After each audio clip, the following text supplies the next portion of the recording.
Are we all going to be up on screen? Yeah, we are. Yeah, we are. No intro, just straight. Just Literally raw footage. As soon as I was asking, I was like, oh. I warned you before we hit live. I told you we're just going to go straight into it. But Okay. What's going on, everyone? Welcome to the third episode of the Raw Footage Podcast. Obviously, a podcast dedicated to the Scream franchise. I'm very grateful for everybody who was able to make it tonight. I know it's a little bit of a late one. I know we did start a little bit late. I just got out of work not too long ago. Had to get a shower, get everything, situated and stuff. And then, of course, I have some guests with me and had to make sure my guests were ready, had to make sure everything was finely tuned, especially audio-wise and stuff. And hey, we're here, and that's what matters. I see we have 9 people in the chat so far, and if you haven't done so already, shoot this episode of the podcast a like. It definitely helps out, as well as hype this episode of the podcast. We got that new hype feature for all of our videos, for all of our streams and stuff like that, so that definitely does help out the algorithm, helps get the stream more notice, helps get the channel more notice, so we can keep adding and growing to the community. And also, I do want to point this out and stuff. I am now up to over 2,300 subscribers, and I greatly appreciate every single one of you, because you guys know it's been an up and down road here for me on YouTube and stuff. So you guys' loyalty, it really makes it that much easier, makes it even more motivating to keep pushing forward on this journey. It's going to be a long journey, but you guys make it all the more easier by just being here and continuing to show your support. So much love to every single one of you. And I am going to get to the chat here in a second. But before we do get to the chat, I do want to introduce my guests. Of course, you guys already know my brother from another mother, Destin from Destination Station. If you are not already subscribed to Destin's channel, as you see, Val has put the link in the YouTube chat. Thank you for that, Val. And you guys go subscribe to his channel, especially if you like Scream, Halloween, and as he says, everything in between. So definitely go give my bro a like and subscribe. He's awesome at what he does. And the next guest I want to introduce. Let me clear my voice for this one. Getting a little choked up over here because it's been so long since I've had this particular guest here on the panel. And it was so refreshing to see her in the group chat say, hey, Marcus, you and Destin need an extra guest? And I'm just like, what? Carrie Crave Cinema wants to come hang out and talk Scream 7 with us? It has been a long time since we have had Carrie here on the channel and on the stream. So Carrie, thank you so much for being here tonight. And thank you for asking, because it's always a pleasure getting to do content with you. Hey, what's up? I'm glad that you let me crash your party. And I'm always here to talk some Scream. I think it brought us back. It summoned us. Yes, absolutely. We talked about this before in the past. Like, of course, we try to cover as much horror movies as we can cover. But what really brings the community together is Scream. It really does, and it's just that comfort franchise that we can all indulge in and come up with some great theories and have some great conversations. I agree. I mean, I think Scream actually is pretty much what brought me here to begin with. Like when I think it was Scream 5, I'm pretty sure. I think that actually brought me here, and I found all of you guys. Yep. Because first it was Steven from Craven Something Scary. It was Movie Bros React, and then it literally trickled down, because I was watching Killjoy Jake and I was watching Fate Decided, and I didn't even realize who anybody was because I wasn't actually commenting for a while.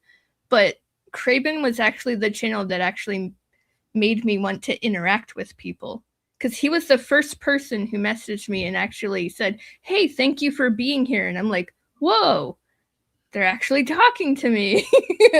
So then I started talking to everybody else, and then it just expanded from there.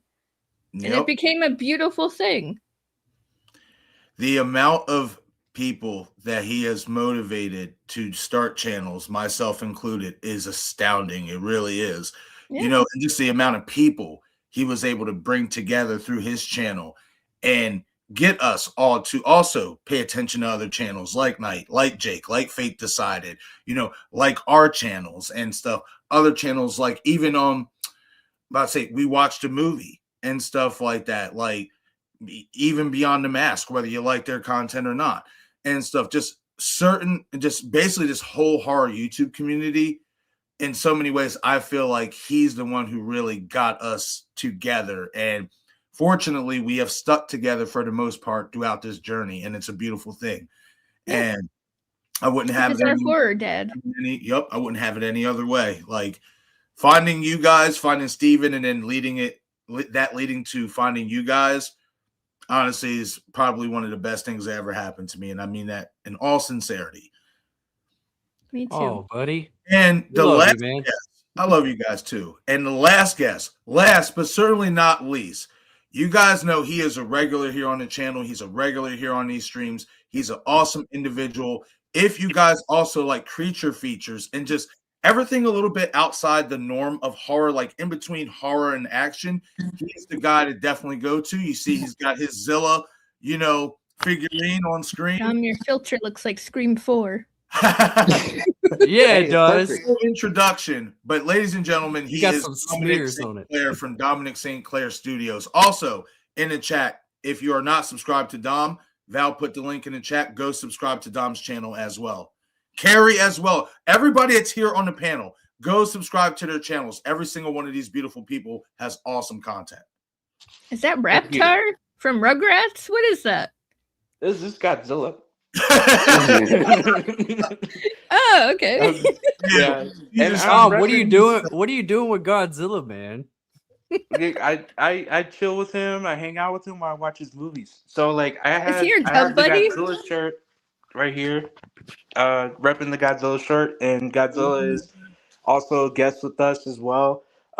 He wants to support some Ghostface and Scream 7 talking news and all that stuff. So he's here for the support of Ghostface and Scream and everything else that's Scream related at this point in the live stream. Hey, nothing wrong with that, man. Yeah. Also, we need to What do wish you guys Mr. want? Dom happy birthday, by the way. Yeah, it's my birthday. Yeah. Oh, what's up, bro? All right. Keeping Well, my birthday it was in the yesterday. dark. Happy birthday. I've been working Happy all birthday, day. man. I really haven't been Thank paying attention if that got mentioned. That was good.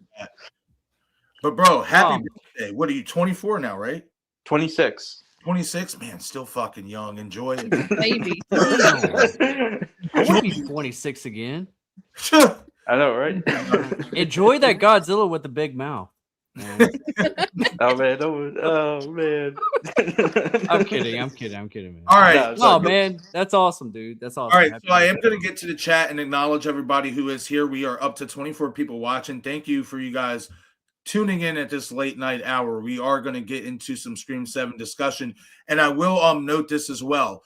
The first 15 to 30 minutes is going to be basically me answering you guys' questions and as well as your theories, and then Destin, Carrie, and Dom are going to also chime in with their thoughts. And then once we get to that mark, like I said, probably around 30 minutes roughly, then we're going to transition into more delving into our thoughts, our theories, what we think is going to happen, especially in regards to this TCM poster.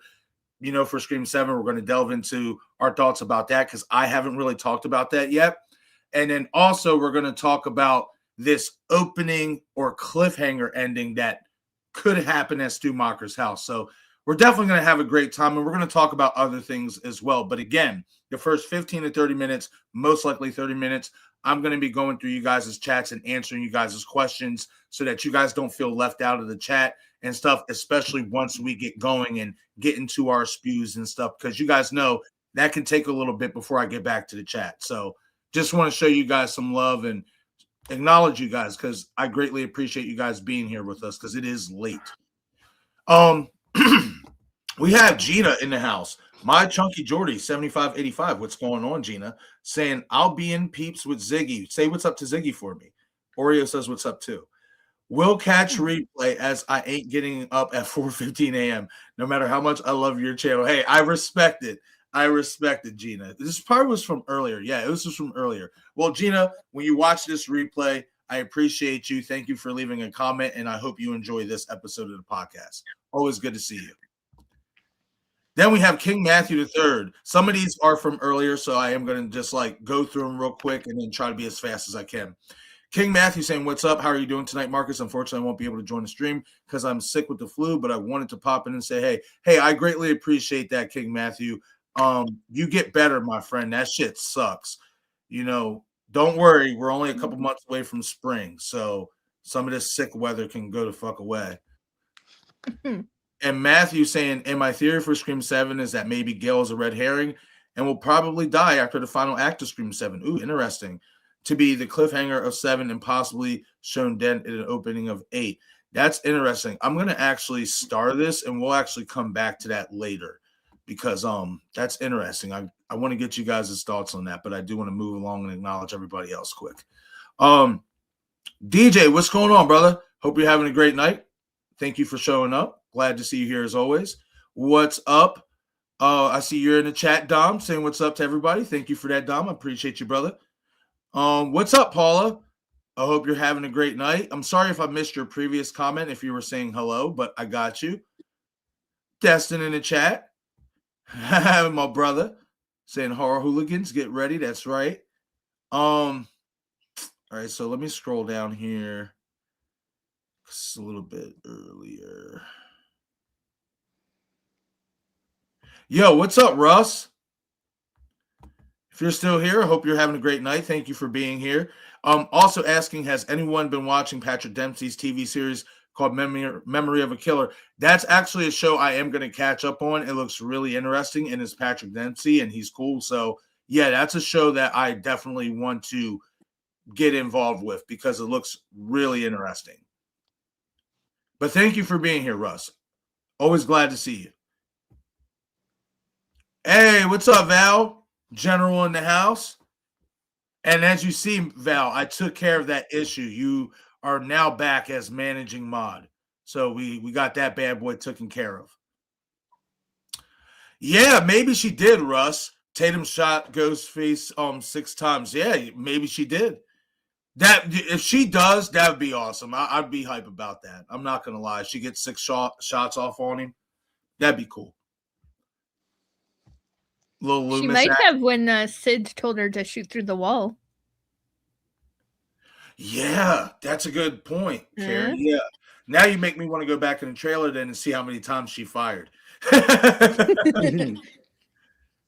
Russ saying, my question is, why does Ghostface sound like Darth Vader? That's another one I'm going to start because that's another question I want to get back to because I have an interesting take on that, and I'm actually working on a video of something like that in particular, but we'll get into it here in a little bit. Yo, what's up, Patrol? Glad to see you, brother. Thank you for being here and showing your support as always. Yo, what's up, Oliver? Yeah, Oliver, I got to get a hold of you. We got to schedule something to do a Saw stream because that's another thing I want to get back on too is some Saw talk because there has been a little bit of news that trickled out over the last few months, and I want to talk about that shit, so hopefully we get something soon. And also, I'm going to be seeing Tobin in Texas when I go hang out with Destin. So hopefully I get some info. But Oliver, member for 23 months, that Jordan number. Ooh, that's greatness. Yeah. I appreciate that, brother. Almost 2 years. Holy shit. Saying, good morning, Marcus and Destin. I was just watching some WWE. Hell yeah, man. Saying time to get on the stew train and have some fun. That's right, brother. You already know. Thank you, Oliver. I greatly appreciate you, man. All right. So, see you guys talking to each other. Oh, I see Shannon is here in the chat. If I can find. There she is. What's going on, Shannon?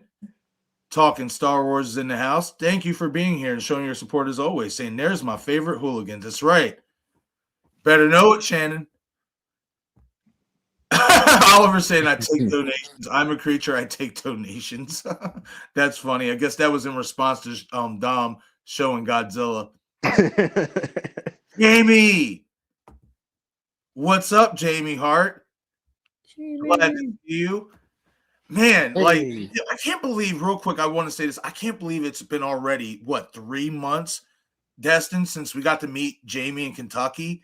I know, man. That like flew by. I feel like that was like yesterday, man. Like Yes. seriously. Like And the holidays just flew by for me. Yes, and I just want to give Jamie a shout out, her and her husband, because they're awesome. It was awesome to get to hang out with them for a few hours, conversate with them, and just bust it up. Great fucking people. So, Jamie, shout out to you. You're awesome. Thank you for being here as always. And hopefully soon we can get you back here on the panel too and have a Carrie moment. Jamie, it's been too long. You already know, Jamie. Let me know whenever you're ready. Just be careful doing any kind of horror trivia with Jamie. She's gonna score. She'll wipe Oh, the yeah.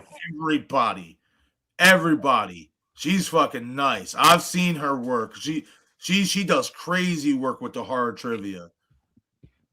It makes you not even want to play. I know, right? I'm like, damn, Like, for real. I'm done. You'll learn some things from her. Yeah. Paula's saying, "Nice to see you." Yes, nice to see you too, Paula. And you're probably saying that to somebody else in the chat, Paula. But hey, I'm just saying, nice to see you as well. Russell saying Godzilla was step on Ghostface. Yeah, you're not lying. Unfortunately, There'll just be another Ghostface. Well, no, That's true. Can't step on all of them. one thing Ghostface does well that most people do well in a Godzilla situation is they run, so they have a chance. Chance. Godzilla's fairly slow, so Well- he has to he is, but when he does step, it's effective. Well, Like, Wouldn't that be a like- crazy scenario if someone like created a Godzilla movie where like at the same time like you're dealing with like this big monster going on, but there's also a serial killer in the streets killing people at the same time? Yeah. That'd be wild. You're not safe anywhere. I just wanted to say too, if we're talking about the '98 Godzilla that we watched on my channel, the way that he moves is very fast. If you Yeah, it use was that T-Rex. Godzilla, yeah, if you use that Godzilla to try to stop all the ghost faces that are running away, I think he'll probably catch up to most of them because he is a runner. Yeah. Oh. You know what? I'm going to defend that movie, man. I still like Godzilla '98, man. That Wait. was a good year. And that was a fun experience in the That's theater. right. Some of the motherfuckers were running in that movie. Okay. Yeah. Ghostface. The only thing is like I do like the soundtrack, but P. Diddy did do the soundtrack to that movie. But No wonder I haven't seen this. But it was a banger. I'm not gonna lie. It was good. It was good. Yeah. All right. So Oh, you know what All I'm right. talking about, Dom. I did. Oh, yeah. I did just check in the comments to see like if there were like any like questions posted yet. There are a couple, so we are going to get to some of them and stuff. This one in particular, and then I also have a couple starred ones we're going to get into. Paula asking though, question: with Scream 7 coming up soon, what are you expecting from the sound music department? So, ladies first, Carrie, I will start off with you. What are you expecting from the sound and music department? And I will throw this in, especially being that Marcos Beltrami is back in the building. What are your thoughts, Carrie? Well, knowing that Marco's coming back, I definitely feel like he's going to be bringing back some OG sounds for sure. And I think that Ice Nine Kills is also going to be in the mix as well.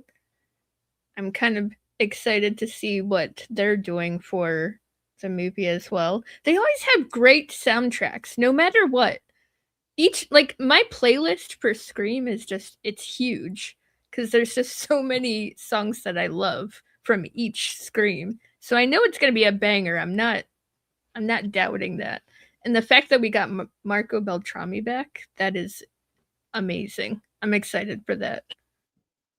Absolutely. Dom, what are your thoughts about the sound and music department for Scream 7? What are you expecting from it? I'm expecting more like a a very like I was gonna say upbeat, but I was thinking of the Final Destination just for a moment because the way that Scream 7 feels, it feels like it's like a not really a finale, but it does feel like a finale to something to where it's like the fire like on the like in the stew house and all that stuff and like Ghostface coming out of it. It's just badass, right? And so I kind of want to listen to a very badass theme, you know, just something like dum dum dum dum, like something like Some intense very shit, like some yeah intensity and some bass into it a little bit and stuff. yeah Maybe yeah some Halloween kills. yeah kind of similar to kind of similar to that, but that's why I liked Halloween Kills a little bit because of that type of soundtrack. And I think if they can implement it in this movie a little bit, then I think they'll have something really cool in their hands when it comes to the soundtrack and the music and the theme of what Scream 7 is. Hell yeah, man. Destin, what are your thoughts? No, I agree, man. I am so, I almost, after all the marketing and everything, or I guess you would say lack thereof at this point, we're getting a little bit, but not as much as we did with Scream 5 or Scream 6. But I almost forgot that Marco Beltrami was back. I was so excited whenever I heard it. So that just amped me up, us bringing this back to surface right now, because, um, man, I want those transition shots, man. I want I want those moments of where if we're seeing Tatum's school, I want that same Marco Beltrami score of like when we saw Sydney and Tatum walk into school, like Tatum and her friends walk into school. You know, when we go to Sydney's Yeah. house, when we see Sydney's house, maybe she's sitting there and she just gets off the That phone choir and, sound. and we hear that, we hear The that stuff. choir sound. Oh, Yep, that's what I'm Yeah. talking yeah. about. If we get some stuff like that, man, I'm gonna be chills. I'm gonna be like, oh, Yes. I'm buying my second ticket right will after say this. this. I did.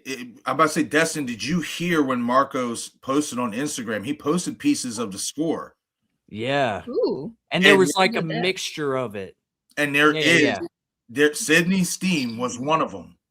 And I will say this, what really caught my attention, and it's something that they did for Halloween H2O that I didn't think meshed well with Halloween's theme, but it sounds awesome for Sydney's theme for Scream. There's more of an orchestra feel to it, but Yeah. it sounds so sweet, but yet so harrowing. When I was Yeah. listening to it, and I was just like, oh, I'm like, if he's going with like an orchestrated feel for that theme, like he did with Halloween stuff, I'm okay with it because it just sounds better for Sydney's Yeah. character and that theme in particular. Sydney's Lament better come back. Like, I wonder what That was her I'm theme. I'm really curious of what Tatum's theme's gonna be. Ooh, yeah. You know, like think about that of like some of the new themes that we're gonna get. We're gonna get a mixture of like the old themes mixed with the new. But for some of these new characters like Tatum, like what is that gonna be like? You know, Ooh. Right. I'm interested in that. The only thing that this is missing is Patrick Lussier being the editor. That's the Yeah. only Yeah. thing. If we still had him in the editing chair, and that's one thing that I felt like was kind of missing from Scream 4, was him editing it. I think that was part of my issue with that film, along with others. But you know what I mean. Marco Beltrami, I am so excited, dude. Thank you for bringing this back up because I there for a minute, the last I don't know few weeks or so, I kind of forgot that he was back. You Yeah. know? Thank Paula for asking the question. You Yeah, know, thank you, because- Paula. Yeah, because Paula. for me, I mean, I'm right there. Thank you, I Paula. want some of the OG themes of what Scream 1 especially was. You know, I thought that had some of the best scores in a horror movie that I've ever heard. You know, Mhm. especially with Casey's chase scene and stuff, and Mhm. Sydney's Lament, like Carrie mentioned, and just the entire and then the soundtrack mixed in with the score. You know, they had some of the best, hippest, soft rock soundtracks that anybody ever came out for a horror movie or a movie, period. So I want to see it. I want to hear a nice blend of that. I want to hear a blend of music from the soundtrack, but I want to also hear that blend of Marcos Beltrami's amazing score ability. But also, I want his tone to be a little darker with this one, because this movie seems like it's going to be a little bit darker. You know, maybe darker. Well, go ahead, Destin. What was going to say? No, the only thing is like the one thing that we haven't gotten so far, which we're a month out right now as of today, and we haven't got like an definitive like soundtrack. You know, like didn't Demi Lovato do the last Scream 6 movie, and then who did Scream 5? Somebody else did Scream 5. Like there was like an actual Mike Shinoda did In My Head, which I freaking love. My Head. Yeah, that was great. And then Demi Lovato did It's Still Alive. And then in Scream 2, we had Master P that did. Yeah, I hear him coming. Really? No, I says that shit was a banger. Hey, back in the day, back in the day, yeah, it worked. We're missing one thing though, guys. But was that a music video though? Was that like a legit like music video as advertisement for the movie? Yeah. They in there. I must have missed that. I remember What If for Scream 3. I love that one. Yeah, that was one of the best too. What was you saying, Carrie? We're missing one thing. We better have Red Right Hand. Oh, of course. Yes. It has to be in there somewhere. And I want to hear Dewey's theme as well, if we ever talk about Dewey. If Gail's reminiscing on a picture at a gravesite. I can't believe that was Broken Arrow before his. What it was. But I'm just saying, I want to hear that. I just want to hear that one more time if we're discussing Dewey. And also too, I'm glad that you brought up, Marcus, the Sydney's thing being more like heroin. You know, I think that would be really cool because Sydney is a hero. What I mean by that, it's like harrowing. Like it's kind of like, how can it it's kind of like it gives you chills, but you feel the beautifulness into it, but you also feel the dread. And it feels like there's going to be, with that orchestra playing in it, there's going to be a little bit more dread. And when I heard that, it just was like, it's dramatic, man. The way Marco Beltrami does it, man, it's just dramatic and it's so good. Yes. So good. Yep. Mm-hmm. Marco is the Guillermo del Toro of composers. Yeah. That's an awesome take, Carrie. That's awesome. And before I do read this next question or talk about Matthew's theory that I had started from earlier, we do have 32 people here in the chat here in this late night hour. So I greatly appreciate every single one of you guys. If you haven't done so already, please shoot the like button on the stream as well as the hype button. It helps out a lot. And if you have a question, if I can't get to it in the regular chat, I'm trying to keep up as best as I can. If you have a burning question you do want to ask, send in a super chat. That does go to the front of the line. I do have a super chat here that I am going to be grabbing a hold of here in a second. But I do want to get back to this question from Matthew earlier and get you guys' thoughts on his theory. Matthew says, and my theory for Scream 7 is that maybe Gail is a red herring and will probably die after the final act of Scream 7 to be the cliffhanger of 7. Ooh, interesting. And possibly shown dead in the opening of Scream 8. Okay, so we'll start off with Dom here on this one. Okay. Dom, what do you think about Gail being basically positioned as a massive red herring? Like they're going to make Gail look somewhat very suspicious, even more so maybe than what she's looking suspicious in previous movies, right? Mm-hmm. But instead of her being revealed as a killer, like some people think, me included, maybe she's just a red herring and that she will die in the final act of Scream 7, and that's our cliffhanger that leads us into 8, and they show her officially being dead in 8 as a refresher. What are your thoughts on that? So when it comes to that, I would say that it is possible that it could come to that because I feel like when you're dealing with a character like Gale, right? Mhm. Gale is like at this point an unsympathetic character to me after Scream 6. And I think to kind of put her as a red herring, like she's suspicious and all that, I think it's always pointing towards her. And I don't know if they're gonna redeem her, like in the movie, if they're gonna continue pushing this narrative, like she's possibly a bad guy, like a bad person. Like she's still a bad person, and she's possibly, the killer, or she's working with them, or she's just not really a good person overall. And then she ends up dying at the end of the movie. Then I would rather her, like we talked about Destin. I think me, Destin, we talked about it a little bit. It is like,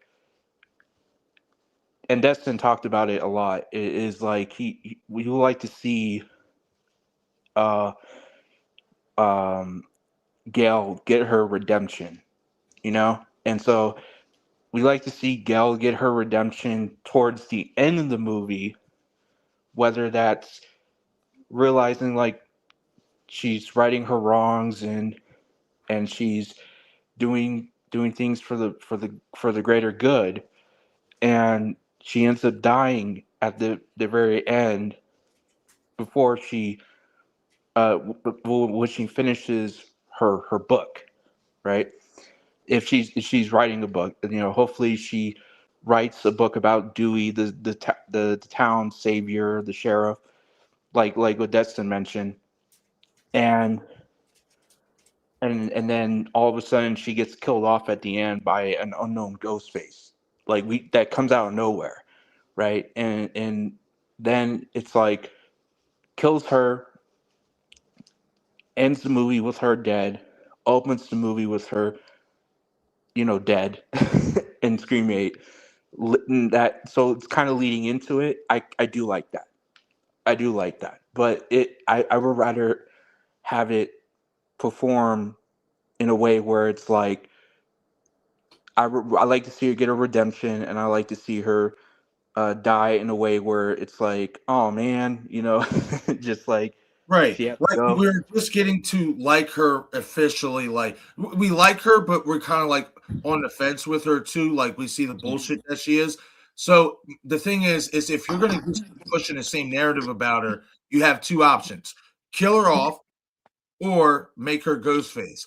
But also, if you're going to kill her off, there's people who want to see her basically write that book about Dewey and Yeah, basically redeem herself. And I agree with that. I think if you're going to kill her off or whatnot and get rid of this narrative about her, then you have to give her a redemption arc. And I agree with that. So yeah, I'm on board with that too. What are your thoughts, Carrie? So with Gail, I have always seen her as a red herring, to be honest. I feel like the only time we've ever seen really a softness to her is in Scream 2 when Randy dies. That's when I feel like she's actually showing a glimpse of like humanity inside of her. I feel like any other time she's about herself. She's about Gail. She is ruthless and she will do whatever it takes to get her career. Like I feel like her career is numero uno for her.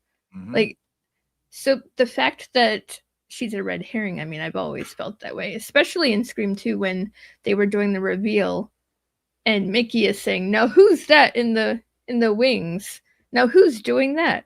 It's Right. Mrs. Loomis, but Gail comes out first. Yep.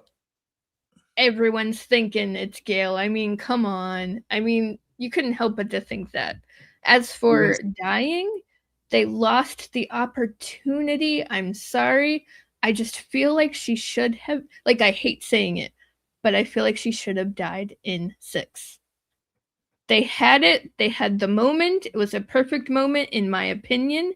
And I feel like they prolonged it. And the fact that she's saying, tell Sydney they didn't get me, I mean, I don't know. It doesn't it rubs me the wrong way for some reason. I just feel like because of the fact that she moved on so quickly with muscles, even though his muscles didn't save him. I mean, she had an amazing chase scene too, and she was being a badass fighter. That's awesome, but there's nothing more to her character. I just feel like the light is just dimming out more and more as she's in these movies, and I hate saying that, but I also hated her at the beginning, so there's really not a lot of meat to the bone for me. So the fact of like seeing her dead in the opening of 8 or seeing her die in a cliffhanger, I mean, I would literally just be saying this should have already happened. That's just how I feel. Hell, just the fact of how she treated Dewey. I mean, oh my god, like. No, I don't blame you, and I agree that they had the opportunity in 6, and for some reason they didn't take it. For whatever reason that is, maybe it was, Courtney's call, but the opportunity was there and they kept her alive. But at some point, I do think this has to come to an end, and I'll get to that here after Destin gets to what he's thinking about this. So what are your thoughts about Matthew's theory, Destin? I don't know about her being an actual red herring.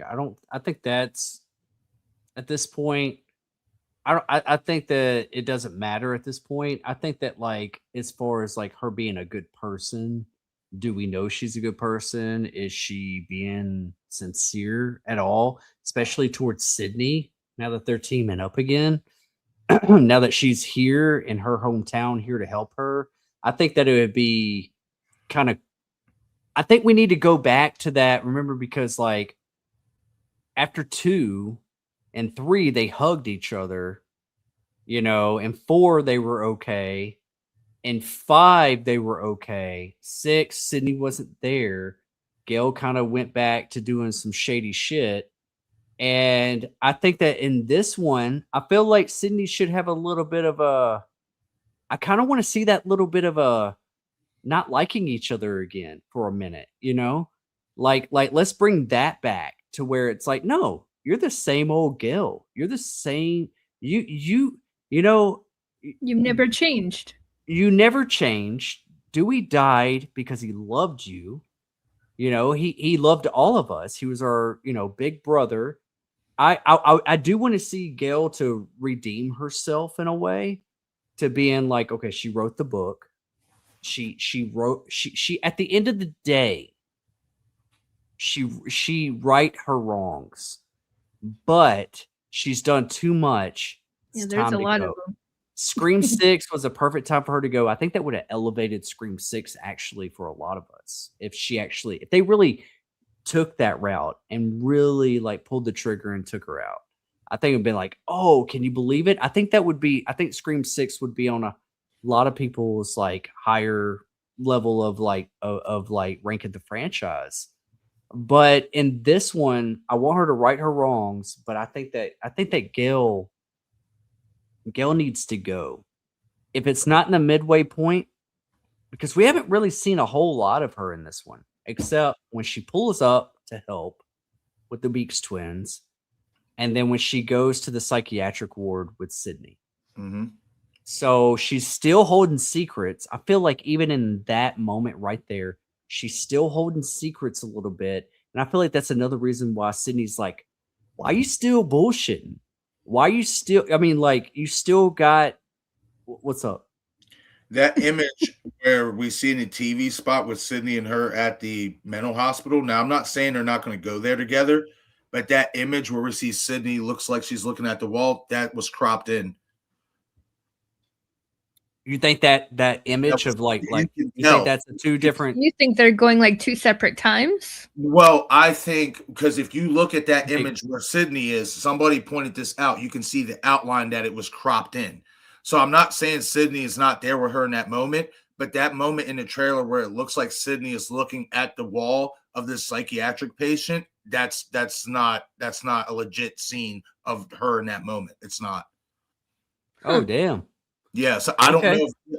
I remember when the reports first came out about this psychiatric hospital, the first person I heard that was supposed to go there was Gail.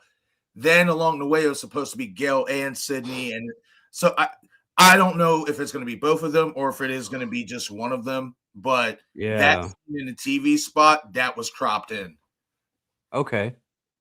I But did hear about that. I think it would be a good way, like if they do decide to kill Gail off, if they don't kill her in the middle of the movie, and they want to leave off in a cliffhanger where, like, okay, we got a Ghostface reveal, and then, but it's like, oh, we got Scream 8 coming along, and we're actually going to get a cliffhanger in this one. If Gail gets a phone call at the end of it, and it's Dewey's voice, and it says, "What's wrong? It looks like you've heard a ghost, or you've seen a ghost," or something like that, and she just gets like wide-eyed or something, and then the movie cuts off, and then we cut to Scream 8 or something. I think that would be kind of cool. I don't know if I want to see her get killed or anybody get killed at the end of this movie and it leave off of that. You know what I mean? I think Yeah. it'd be different. It might be okay. I might think differently as long as it's executed right. But if it's Gail, I think it's better to kind of leave that mystery up in the air, like, oh, she just got a phone call. Oh, what's about to happen? And then just cut the credits, Right. And it'd be kind of cool if, like, because that's what Billy said in the first one. It looks like you've seen a ghost, and Dewey's dead. And if Ghostface says that to Gail and says, it looks like you've seen a ghost, wouldn't that be crazy? Or even like a phone, like a face chat or something, like a FaceTime, Right. and it's Dewey, and then it's just like cuts, So Nuts. AI Dewey. AI Dewey No. going like, Fucking Dewey. "What's wrong, Gail? It looks like you've seen a ghost." Oh, man. I mean, they had his voice already in the trailer. Yeah. Nah, you know what he has to say to her? I'm 25. All I know is this Whole is year. from Scott Foley talking on talk shows and TMZ and all these places that he's being questioned. He's been back on set on the same days working with Sydney and Dewey. So he's definitely in the same scenes with Dewey and Sydney. Mhm. Weird thing is they said he didn't get any pages. He probably So- has a very, very, I'm telling you, it's a dream sequence or it's an AI feature. Something Ghostface is Yeah, using. something that doesn't require him needing a script. Right.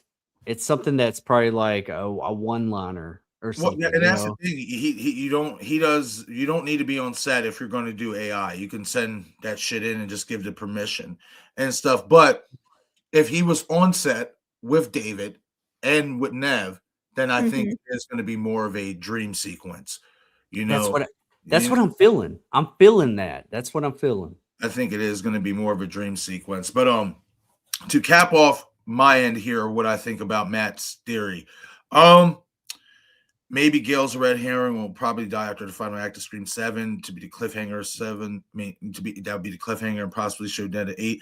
I personally don't think if they kill her off, that will be the cliffhanger.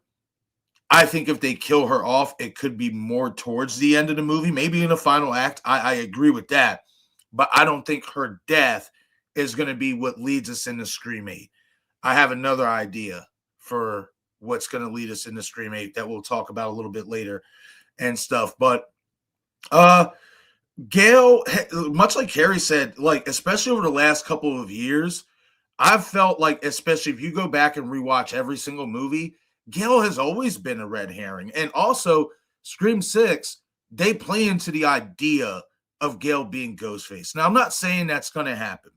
But if you guys watch my Secret Trader video, then you guys know how I feel about Gail. I feel like if they wanted to pull that trigger, if they wanted to shock us and do a Ghostface reveal, somebody that we really may have, we speculate could be a Ghostface, but we would never expect that they would pull that trigger and make that happen. I think it would be Gail, and stuff. She needs Ghostface. Her legacy as a reporter hinges on Ghostface. Nobody gives a damn about morning show Gail. Nobody gives a damn about total entertainment Gail. People give a fuck. People give a fuck about Gail Weathers as the reporter of Ghostface attacks. And without that, she's nobody. So in order to keep, and even she acknowledges this, so me personally, I think she's always been a red herring. They're going to kill her. I prefer it would be in the final act. I think doing it in the middle of the movie, if they were to do it in the middle of the movie, me personally, I would be inclined to believe it's a fake out, unless it's a death that's so definitive that it's like, yeah, she ain't coming back from that. But me, if they're going to kill her, it has to be in the final act of the movie, because I feel like that would hold more weight. That'd be more of a grandiose way for her character to go out. She made it all the way to the final act of this movie, and then she gets, killed off. But yeah, that's we've never even had that, like a character, like a legacy character get killed off in the final act. I think that'd be cool. No, we haven't. No, we haven't. So yeah, so there we go. That'd be something different in itself right there. And especially if they do redeem Gail as a character, like maybe she did make that book about Dewey. I doubt it. Especially when you have another new book in the New York murders you can talk about, and maybe 2 new stab movies you can help produce. I don't think they're going to redeem her. I don't know what they're going to do with her, but if she dies, I prefer she dies in the final act. But that's me. But I am going to move on, because we do have, I think, 1 or 2 super chats here in the house. Shannon coming in with a $6.99 super chat. Thank you, Shannon. I greatly appreciate it. Saying, at what time in Scream 7 will we know who Ghostface is? Now, this is an interesting question. And Destin, I will start this one off with you. What time in the Scream 7 movie will we know? What time in Scream 7 will we get a Ghostface reveal? Because I feel like this is kind of a loaded question, because I feel like we're going to get multiple killers revealed. So at what point in Scream 7's film do we get a Ghostface reveal? Like, do you think we're going to get an early one, or are they going to stick with tradition? Man, here's the thing, is like, I think that we are going to get a traditional Ghostface reveal. But this whole rumor that's going around that we're going to get an early reveal, I think it might be a fanatic. I think it might be somebody that's just obsessed and maybe not dawn the Ghostface. Maybe they did. Maybe, but I don't know if they're going to be the ones that are going to be like doing the killing and then get unmasked afterwards, or something like that. I think that we're going to get a traditional Scream movie. The ghost faces are going to get revealed at the end, and I think it's going to be around the hour and 40-minute mark. That's what I think. Okay. I think so. And if we do get somebody revealed early on, I think it's going to be somebody that's out of costume and maybe hasn't even donned the ghost face mask. Okay. Might be somebody from the psychiatric ward is what I mean. Okay. That's interesting. For sure. I mean, they could definitely do a traditional one and not do the early one. I mean, I think it would be. I mean, we did get an early Ghostface reveal in Scream 6, so it really wouldn't be that groundbreaking, So it really wouldn't. I mean, if it does happen, it's not going to be like, oh, it's not going to blow our minds. It's going to be something like, it's somebody that's crazy that's a part of this whole cult thing. Hell but yeah. It's not going to feel like the mastermind of this movie that's putting things in order. Right. Real quick, I do want to note, I'm actually going to open up my tab for my Instagram, because just to be safe, because I don't see anything in the chat, but just in case anybody does for some reason get a little spoily, I don't know if they see the test screening or anything, I do want to be able to have that notification from Val so that I can get rid of that. So just let me know. The reason why I'm saying that is because I want everybody to let me know if it starts to lag a little bit, because then I'll take care of it. All right. So nice chat. All right. So Carrie, what is your thoughts? What time and during Scream 7's movie will we get a Ghostface reveal? So I will tell you what, with Scream 6, when I was in the movie theater and the very first kill, they had Laura and they had the whole Tinder date thing, whatever the hell it was. And then he kills her and then he lifts his mask. I feel like I was a cartoon. My jaw actually dropped to the floor and I was like, "Oh my god, they just revealed a ghost face literally in the opening." I hope that it would be awesome if we got like a feeling like that again. Like it doesn't necessarily have to be another opening early reveal, but something that we haven't seen before. Like that. Right. Cuz I literally thought it was going to end right then and there cuz when he's like, "Now I see red." I was like, "Oh, well this is the opening. This is pretty cool." But Right. then he lifts the mask and then I'm like, "Whoa, it's not done yet." Yeah. I'm like, "This is awesome." And the funny thing is, it was actually glitching in the theater. And in my head, I was thinking, "Oh my god, I wish I could see that again." And I kid you not, something was happening with the viewing, and they're like, "We're so sorry, folks, but we gotta play the movie back to the beginning." And in my head, I'm like, "Yes." So I literally got my wish and I got to watch it all over again.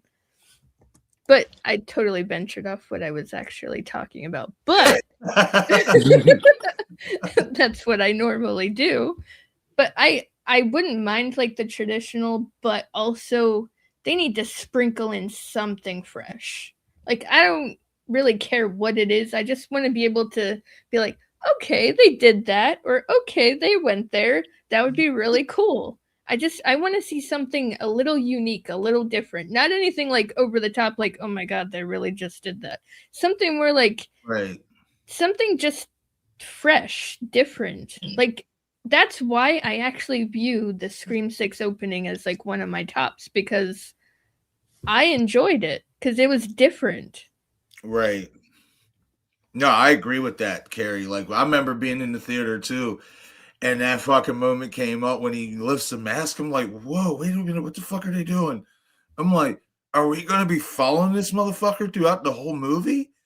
I'm like, ooh, this is interesting. Okay, now I'm literally like just in the seat, like, all right, get back a little bit, relax, like, release the tension. Like, where are they going?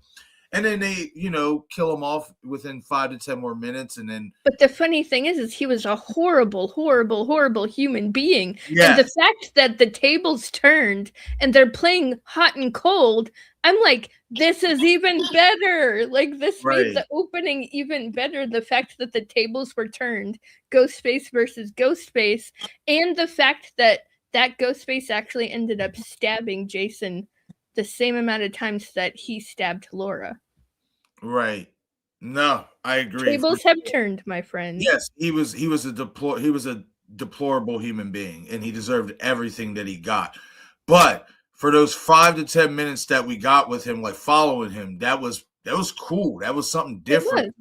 It just creating the illusion. Are we going to follow this killer throughout the entire movie? I thought that was a nice way to open Scream 6. Dom, what are Yeah. your thoughts? At what point in Scream 7 will we get a Ghostface reveal? We're probably. I hope that we get one in the middle, revealing the first killer, and then throughout the movie, they're trying to find the second killer, not the mastermind. The mastermind, I think, is going to be around Scream 8. Is when they find out. I think at the end of Scream 7, hopefully, or in Scream 8, and early in Scream 8. But I would like to go back and talk about a little bit about the opening in Scream 6, and this is going to tie into what I'm about to say, is that what I liked about that opening in Scream 6 is that we get an early Ghostface reveal, and we stick with him. What I wish they would have done, instead of having the tables turn on him, even though I enjoyed that, I thought, he got what he deserved. But I thought, like, wait, are we gonna follow? If we're gonna follow Sam and Tara, and we're gonna follow the friend group, and he's gonna be part of that friend group, and we're gonna see him, you know, being part of that friend group and talking and doing this, and then he goes behind the scenes, putting on the ghost face mask, and then there's someone else there that we don't see, or maybe a couple people that we don't see that put on ghost face masks, and then they go out and start killing. So we know who one of them is. We just don't know who the rest are. Got you. And Yeah. I kind of want that for this movie. If they're gonna do a reveal, I'd rather be in the middle where it's like they reveal the first killer. He ends up getting caught, but the second killer is still on the loose and it's still killing people, and they're trying to interrogate the first killer that they caught, and they're like, all right, who's this other, who's your accomplice, who's this and that, and they're not budging and whatever, right? And it's like it's a tension building type of thing. It's like the time is, I was gonna say time is money. um no, I was gonna say like time is of the essence. Right. It's like there's no time left because there's still a second killer out there, and the second killer is still getting the job done or trying to get the job done. So we're trying to get information out of this first killer, and they're not budging. So it's like, what do you do, right? So I like to see how that plays out, if it ever plays out in Scream 7, if they do a reveal, hopefully in the Okay, middle. I get what you're saying. So basically, if they're going to do a reveal, if they're going to do an early reveal, have the killer be a part of the friend group, and we follow this person while they're in the friend group, basically eavesdropping on everything. But then you also have these other killers that may or may not be with him. Right. Gotcha. But also too, if they wanted to do this as well, if they end up catching the killer, right?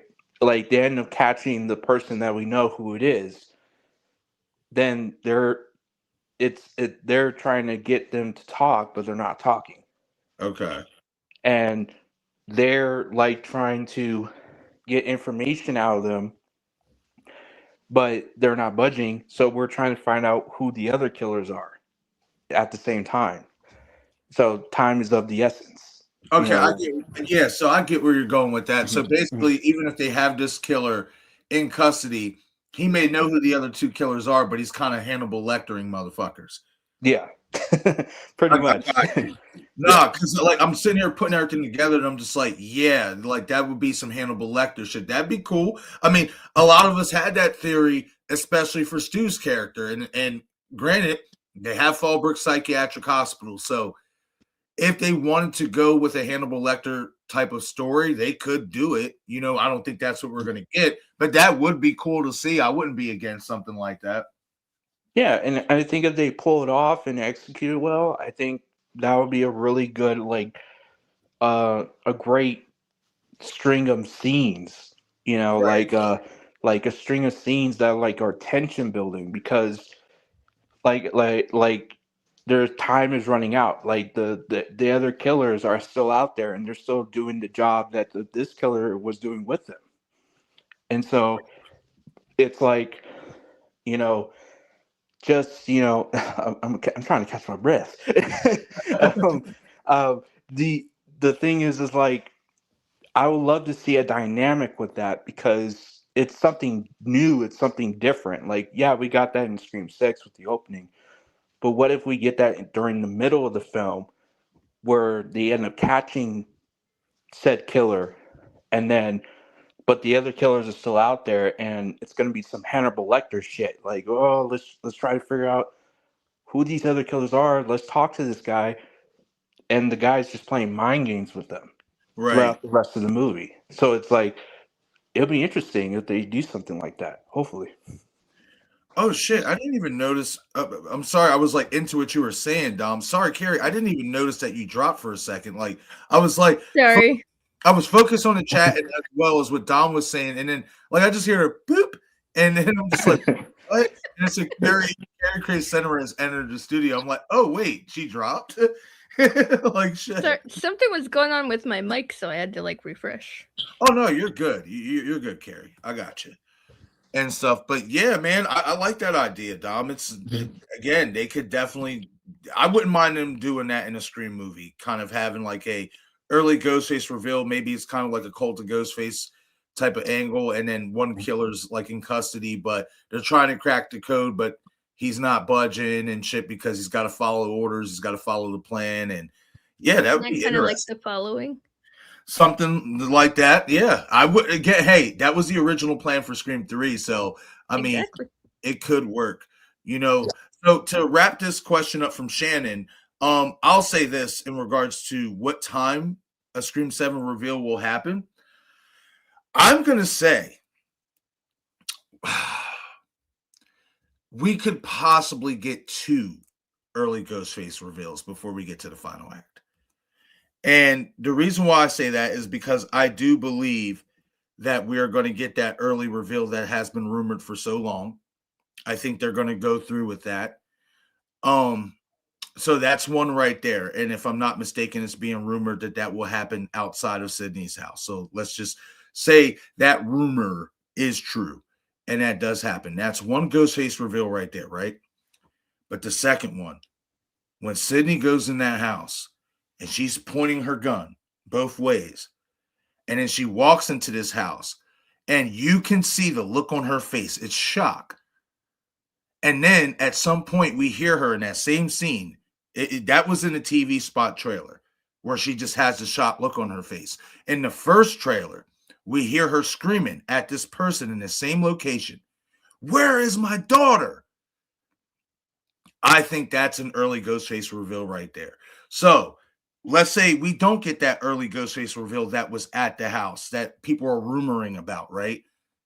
I think if we don't get that, we will get one Ghostface reveal a little bit earlier before the final act, and it's going to take place in that house that Sydney busts the door down.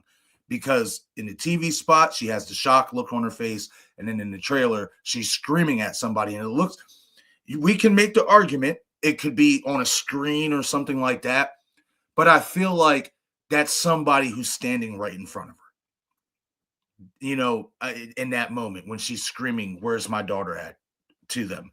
So I think that particular moment and scene won't be the final act, and that could be our early Ghostface reveal or the second early Ghostface reveal. One way or another, I do think they are going to get a little Scream 6-ish, and they're going to give us an early Ghostface reveal before we get to the end of the movie. So that's my thoughts on that one. Destin, did you answer this one already? I think you did. Oh, you're muted. My bad.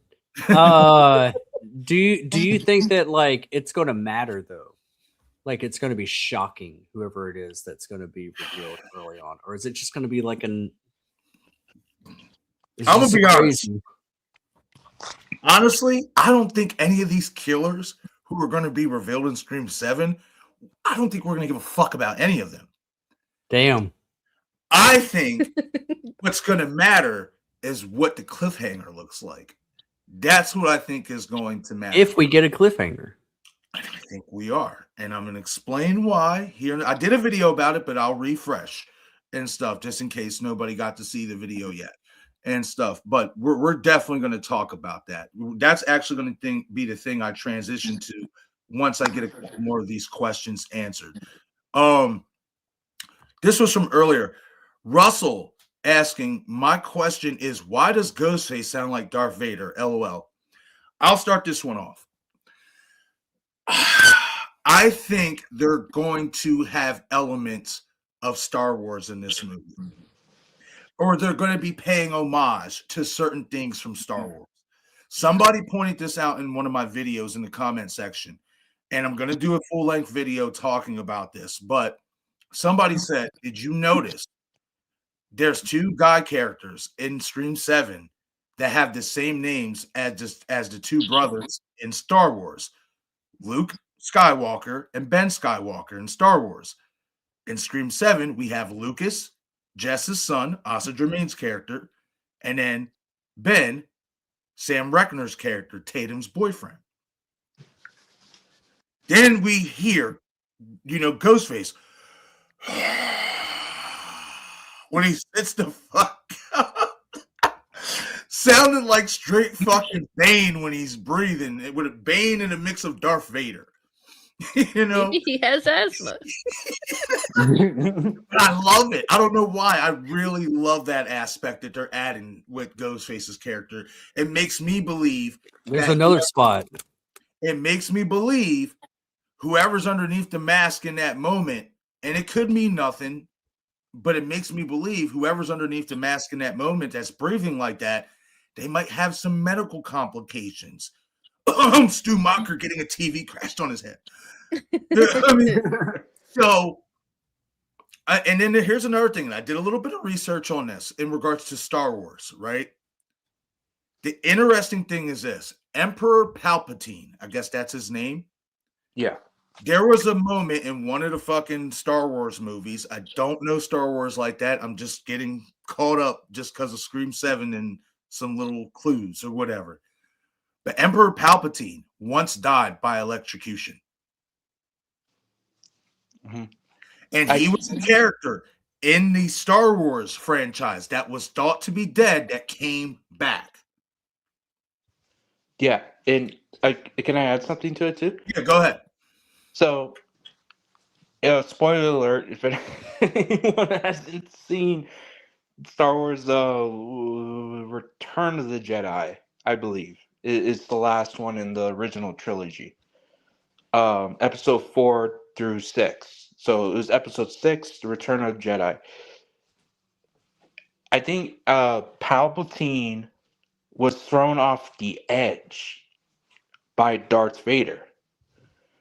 And I think it was a betrayal, or not. Yeah, it was kind of a betrayal moment, but it was Darth Vader being sympathetic towards Luke, and he grabs Palpatine and throws him over the edge, and I think he does die by electricity on the bottom, if I'm not mistaken.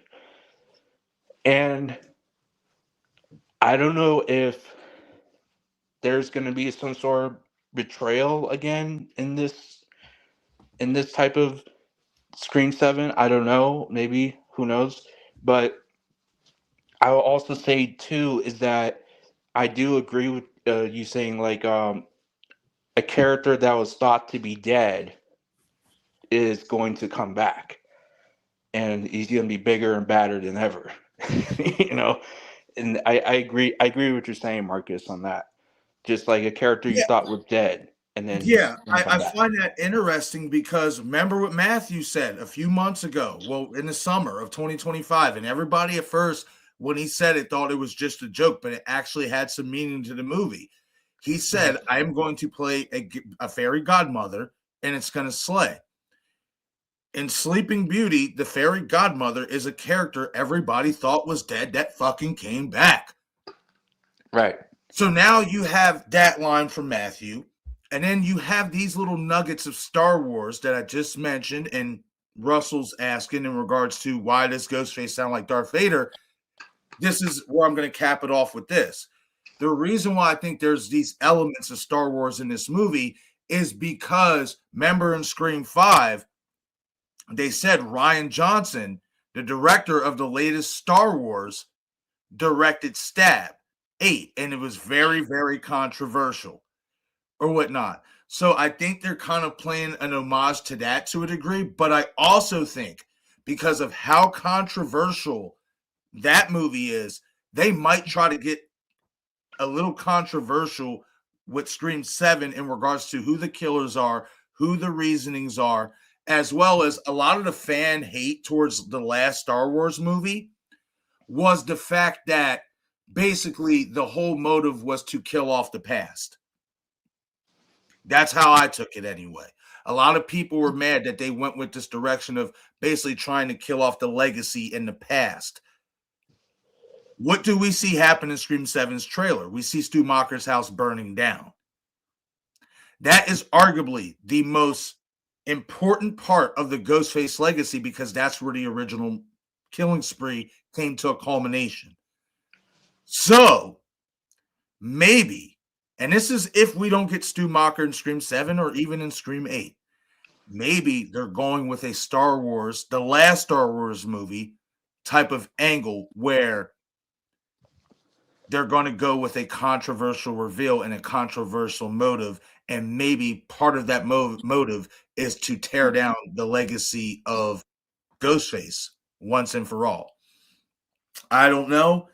It just, I see these little Star Wars little nuggets and it gets my gears grinding. And based on what we see in the trailer, remember, Ghostface says, I'm going to burn it all down. That hints at Ghostface wanting to burn down the legacy. So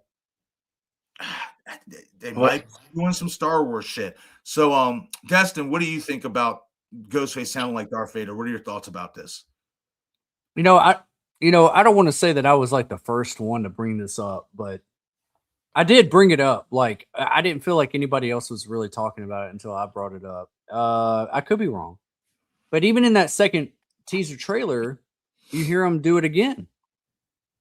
When you hear Mark Evans get attacked, right? You hear him on the other side of that plastic, and he's kind of like hovering over him and like looking at him from like afar a little bit, and you hear the Darth Vader thing again, and then he attacks him through the plastic or whatever. And I'm like, dang, okay, they're doing it again in another area. Right. I think that would be kind of cool, like doing like a little bit of like a little bit more pop culture stuff that like Ghostface is like, he's always done like horror movie trivia and stuff, but if he does like a little bit of pop culture stuff and like dabble in Darth Vader's like sound and stuff like that, I mean, it kind of fits him. It kind of fits like a movie fanatic type of person. I'm okay with it, as long as it means something. Maybe at the end, maybe it ties into something like more deeply as far as like the reveal or the story. I'm okay with it. Now, going back on the burning it all down. What are we burning down? Are we burning down Billy's legacy, the Woodsboro murders that Stu never got recognition for? I'm okay with that. I'm cool with that. Are we burning down the Stab movies? Because that's one thing, love it or hate it, for me personally, I want the Scream movies to step a little bit away from the Stab movies. I want them, I feel like Scream 2 was okay. Scream 3 was okay. Once 4 happened, I was like, I'm tired of the Stab movies. 5 happened, we're still talking about the Stab movies. 6 happened, we're still not really talking about the Stab movies, but a little bit. And this one, it seems like there's a little bit of it. I want it to be, we are burning down, we're stepping away from the Stab movies. That's what I want it to be, because I feel like the more we go into the Stab movie territory, the closer we get to Scary Movie. I mean, think about it. I mean, in Scream 2, we had Tori Spelling and Patrick, what was his name? Wilson? Luke Wilson. That was Luke Wilson. Luke Wilson that was playing Sydney and Billy. Yeah.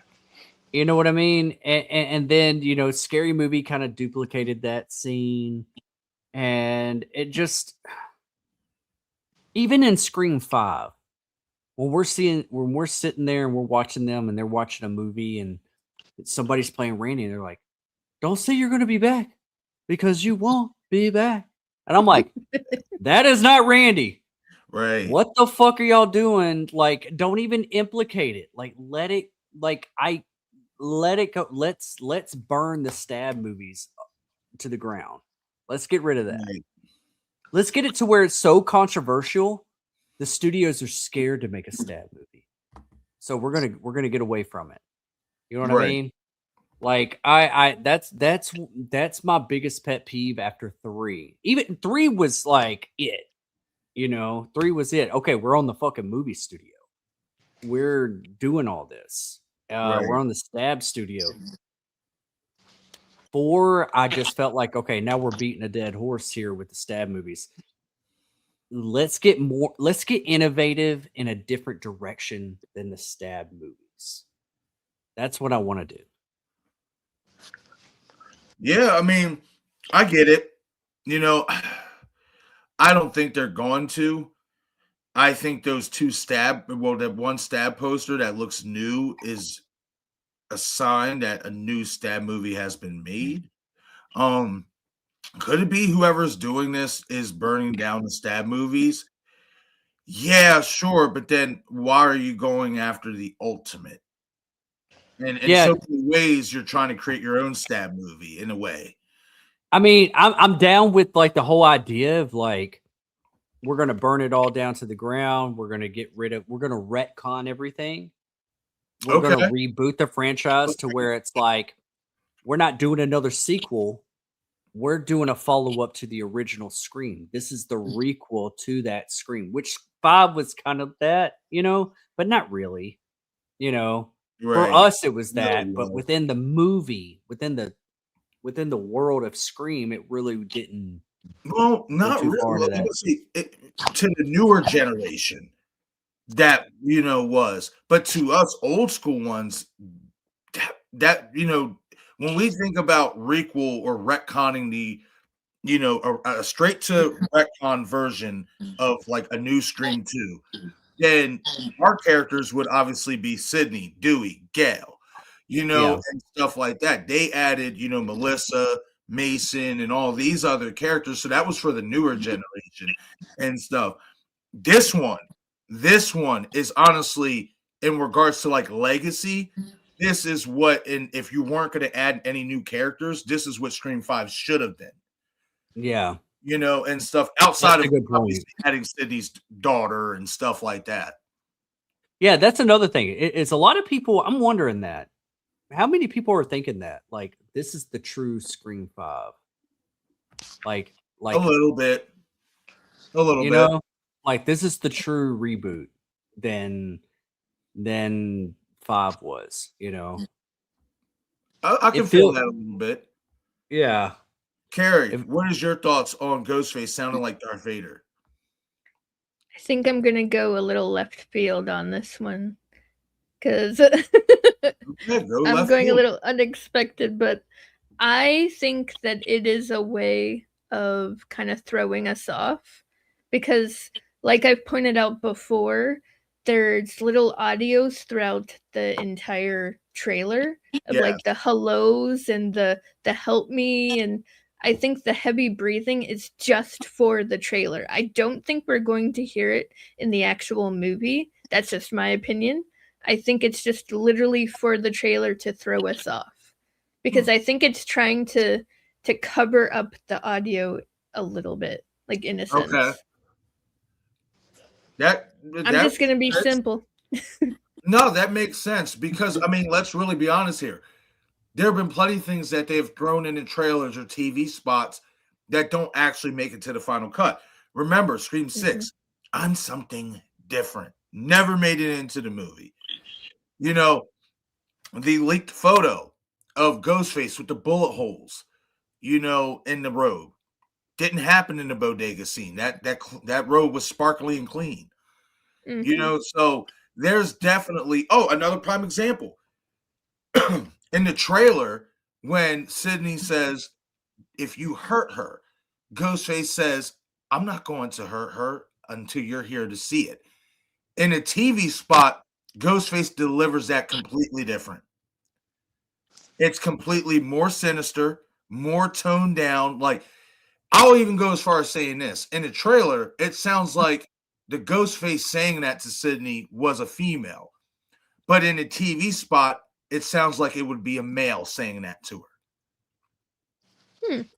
So, but just, you made a great point. Just certain things that are in the trailer, they might not make it to the final cut. This motherfucker sounded like Darth Vader or sounded like Bane or sounded like, he has some medical issues because of some fucking shit that happened in the past, maybe a TV getting thrown on his head and getting stabbed up a few times.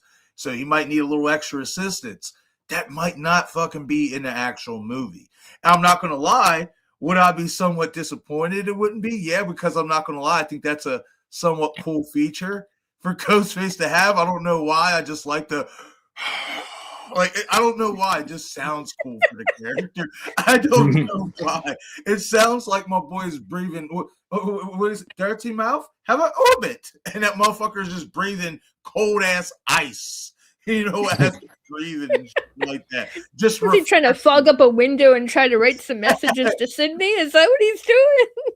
Like the most refreshing breath that has ever been breathed. That's what it sounds like to me. And I just like that feature for him. But yeah, I mean, it could mean absolutely nothing, like Carrie said. But then, like I said, there's these little nuggets like Lucas and Ben. These are characters from Star Wars. Obviously, when people hear this breathing in a trailer, that sounds like Darth Vader. So I think it's like half the glass is half full. It could either mean something or it could mean nothing, So it's interesting. It definitely is interesting though, and it's got us talking, about it. So they're doing something right in regards to that, even if it's just going to subsequently be nothing. What's up, Destin? Do you think that he's going to have that whole thing like they had in 5 and 6, where his voice changer was like right here in the robe, and he was like, I don't think we're gonna see that ever again, unfortunately. Just like I wish that they would bring back the freaking voice changer from Scream 3.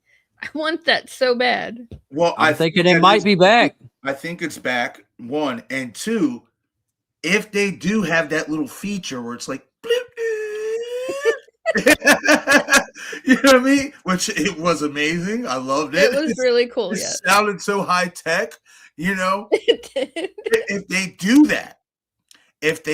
that, then you're all but giving away, in my opinion, that this killer had some association with the killers in 5 and 6 because they had the same fucking piece. Because remember, the Bailey family didn't have that. No, they did not. So if one of but the killer at the beginning did in the alleyway. Jason? Yes. Jason? Oh, did. Jason. Yeah, that's what I mean. Oh, he did. Yes. Yeah, no, I'm not. You're right. I'm talking about like, okay, so Scream 5, Richie and Amber, or the killer in the hospital. Yeah. They had that. Then you hear fucking Jason make have that it. sound. You hear Jason have it in Scream 6. So we automatically put that together, and you hear Jason saying, we have to finish Richie's movie. So obviously he's a part of Richie's cult or whatever, but yet the Bailey family themselves don't have that. So if you have a killer in Scream 7 with that same bloop, then whoever that is must have been a part of Richie, Jason, and that whole little clique. Maybe that's the leader. I think it'd be so cool to bring Gail and the twins from New York to Pine Grove. If there's like a crime scene of like somebody breaking into that shrine and stealing that voice changer, and it's like missing, like the glass is broke and it's missing now. But That'd be cool. Yeah, that would be. Was it in the shrine? I think so. Yeah, I'm pretty sure it was. Okay. And also, it would have to be because that was part of Roman's evidence too. Yeah. Getting back to the chat real quick. At Joshua Brooks, I know I'm super behind, so I am going to end up like zooming up, but I do want to catch up with some of you guys' past comments. Joshua Brooks saying on Nerdbox YouTube channel the other night, they reported that they are currently doing reshoots because of leaks. If this is true, what do you guys think?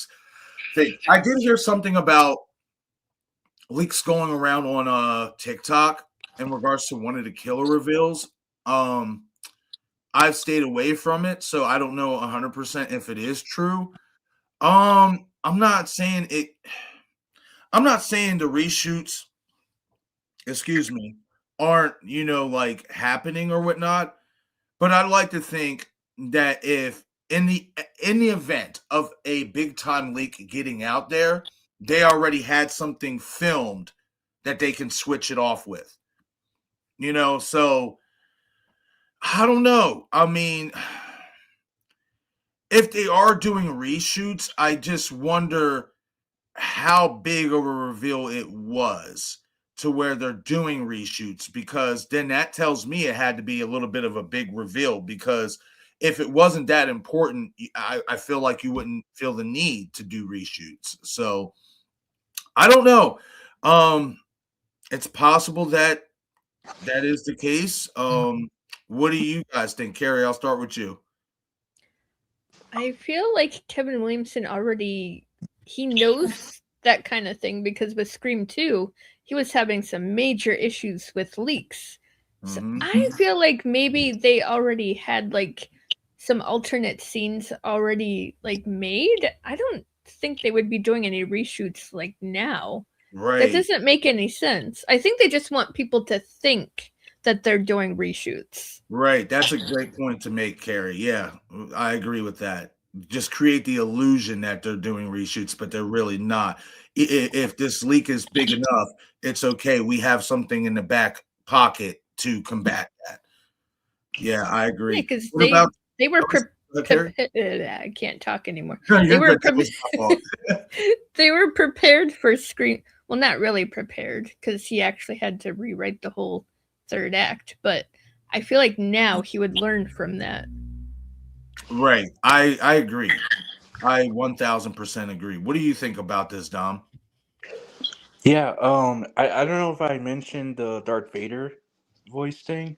I think I missed on that one. Oh shit, my bad, Dom. My apologies. It's okay. I'll just give it a quick answer to that. So like, I was thinking about it, and I was thinking about who in the past has asthma problems, and I think of Tara. Tara has asthma problems, and she, they have heavy breathing and all that stuff. And if this whole motive is burn it all down, what if Sam and Tara are yeah, I see you. Sam and Tara are working together hand by hand to try to take down the Ghostface legacy, to take it all away. I wouldn't be mad at that.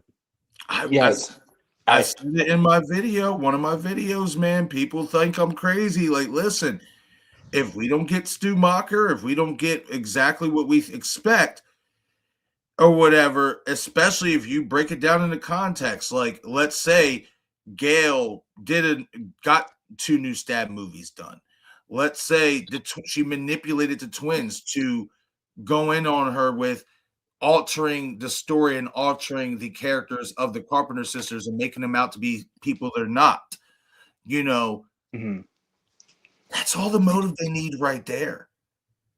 That's it. You're profiting off of our story. You're profiting off of our pain. Then you got our fucking best friends to fucking turn on us. And then there are people who would say, well, how does Sydney figure into this? She's a part of the original legacy. If this killer is trying to burn down the original legacy and the entire Ghostface legacy as it stands, you have to try to kill her. You have to try.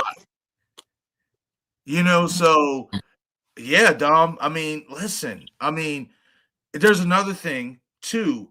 If you go back and watch the part of the trailer where Jasmine Savoy Brown is fighting Ghostface in the bar or in the back of the kitchen, whatever, that fucking Ghostface is like short. They're short. They like Jasmine is taller than them. And a lot of people think that could be McKenna Grace because that killer looks around 5'1". You know who else is 5'1"? Jenna Ortega. Yeah. So I'm right there with you, Dom. I mean, especially in terms of if you want a reveal that would be so shocking and they would make it make sense the right way, nobody would see that coming. Nobody would see that coming. Everybody's like, oh no, she's not going to be in this movie. They're not going to be in this movie. People act like this isn't Hollywood, like they can't fucking jerk the carpet from underneath us or put the fucking bag over our eyes. You know, like this has happened in movies before where an actor who had a falling out with a particular franchise made a shock return. Yep. So it's definitely possible, man. I agree with you in regards to. I like how you brought that up in regards to Tara's asthma, you know, and stuff because, hey, I mean, it makes sense. Yeah. And also for this comment, thinking of their currently doing reshoots because of leaks, if that's true, I would say I don't know why they would do reshoots. It's expensive to do reshoots, especially in Hollywood. Like you're pretty much like asking for more money to like shoot more scenes or reshoot a scene and stuff like that. Like that takes money, you know. So I don't think they have the time or the budget to do stuff like that unless they do have a budget. I don't know what their budget is. I mean, someone might know, but I, I don't know for sure. All I know is they're making a slasher film that is a big part of a franchise, which is Scream. So they might have some cash and some capital to go along with it, but it's a it's a slasher movie, but we do take it more seriously than say Friday the 13th or or um or like a sleepaway camp. Like it's more there's more to it to Scream. So I think they realize that hopefully at this point, and if they do think about doing reshoots, then they're gonna put the money where it needs to be, just so they can make it the final product look as good as possible and sound good as possible, and when it comes to the storyline, it's good as possible. So I think that is something that is important, but you also got to think about like, does Paramount want to dump more cash into a film like this? It's like even though it's a big IP in horror, there's other films that they're producing that they want to dump more cash. They want to dump cash in, some extra cash in, just so they can see it be hopefully be profitable. So I'm just thinking of this like out as like a business thing, you know. Like Right. that's kind of what I'm thinking at it as it from that point of view. So if they do like a reshoot, that's like saving it on their part. But they're spending money, Right. So I just don't think it's. I think they want to be safe and make sure there's no leaks, because I know Carrie mentioned that there were leaks on screen too. So Right. I think they're doing their best to not leak anything and Right. not get anything out, because I think they learned their lesson, especially Kevin Williamson coming back for Scream 7. He learned his lesson with Scream 2. I Right. think he learned his lesson with Scream 2 with the leaks and all that. So Yeah, they're definitely definitely. being really careful. I agree. And just like dude saying here, and there's another comment that I'll pull up saying, not true. Little time they aren't going to spend the money to reshoot something that only the people searching for leaks would know. That is an interesting and I think somewhat of a true comment. And there's another one here from Richie Ave 55. Same. Thank you for being here, Richie at 55. I haven't noticed you here in the chat before, so if you are new, welcome here to the community. And saying, and if I'm being honest, because I'm from LA and nothing in Hollywood gets leaked on accident, LOL. These quote unquote leaks are purposely done, and sometimes they are leaked to throw people off. So that's interesting. So before we get into that, because I do want to ask what you guys think about his last part of what he said. What are your thoughts on these supposed leaks in the reshoots? Destin, you there? Yeah. I'm here. Oh, double boy. I thought he was crashed out. No, I'm here, man. I'm here. Just looking for the unmute button. Um, it's possible that they're doing reshoots. I don't really think that they are, but I do think that that's why they're being very. There's not a lot of marketing around it because you think back to 5 and 6, the trailers that we got and all the marketing that we got, and we kind of figured out it's like, why would they put this in the trailer? Why would they do this? Like pretty much it was like, okay, it's either this person or the other person that's the killer, because why would that person be attacking this person in plain clothes? Right. You know, and a lot of us probably know what I'm talking about on that, but I think that less is more with going into Scream 7, which that's why I'm okay with it being less marketing. And we do stuff like the UFC fight recently. We do like these little things that Kevin Williamson's putting out, like maybe a couple a little bit more TV spots, like Right. maybe do some more collabs. I feel like maybe some collabs with TikTok or even fast food places, maybe. I mean, even like a lot of these movies do stuff with like fast food. What was it with Five Nights at Freddy's? They had like a fast food thing somewhere. I can't even remember where it was, but I was like, really? Stuff like that. I think that would be okay. But honestly, I'm okay with what we've already been given. I don't think there's any reshoots going on.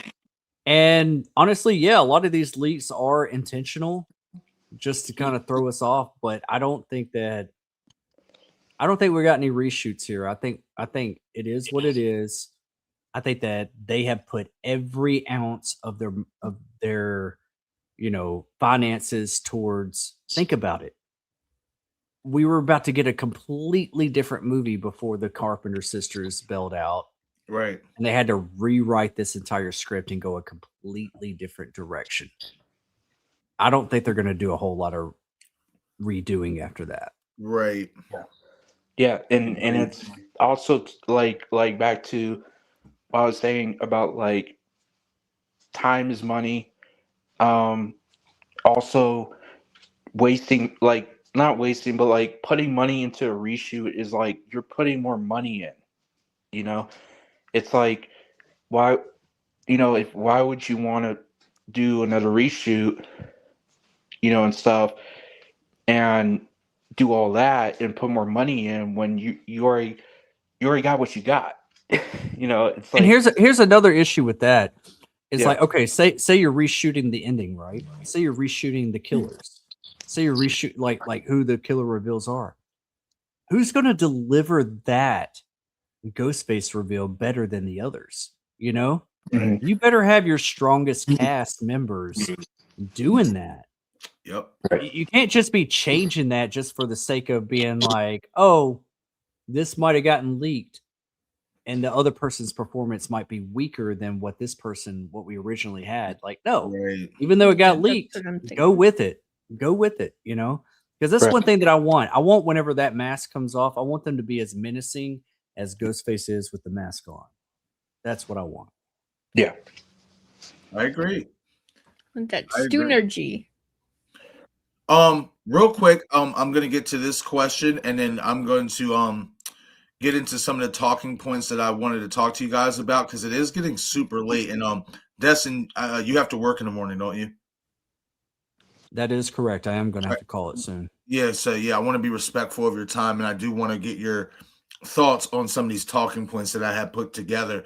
At Let's Scare Tiffany to Death, thank you for being here. I think you're also a new viewer here to this channel. We're getting some new people here, and I love it. So welcome here to the community. It's always a pleasure to have new people come into this community and grow this channel because I love talking to you guys about horror movies.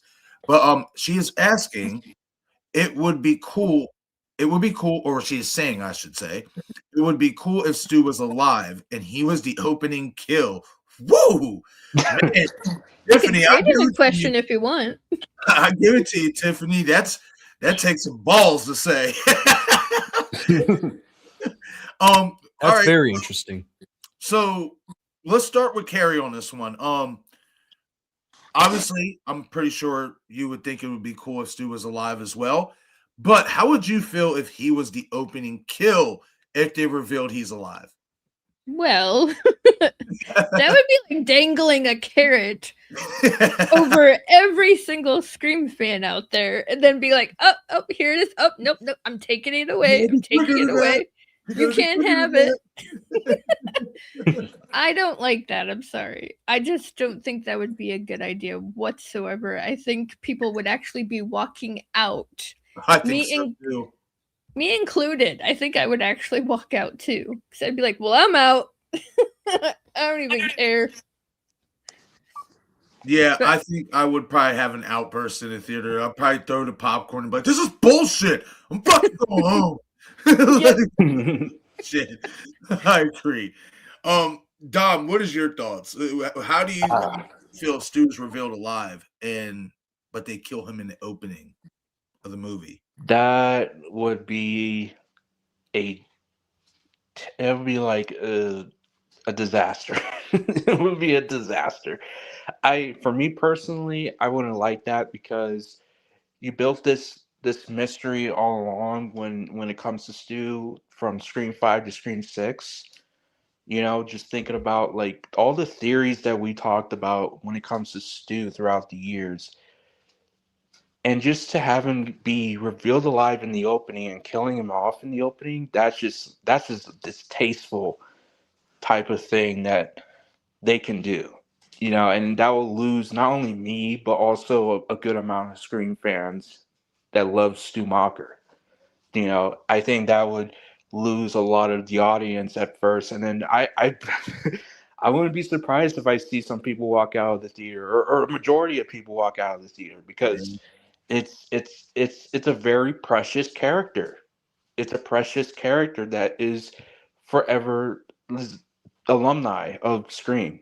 So you got to do it. You got to do it right. You got to bring him back in a way where it makes sense, and he's revealed to be at least the mastermind or some sort of reveal that is in a way like shocking and just being like, oh shit, like, oh yeah, he's back, but like, yeah, I wouldn't like if they just revealed him in the opening and kill him off in the opening. That's a ballsy move, I'll give them that, but it's not a smart move.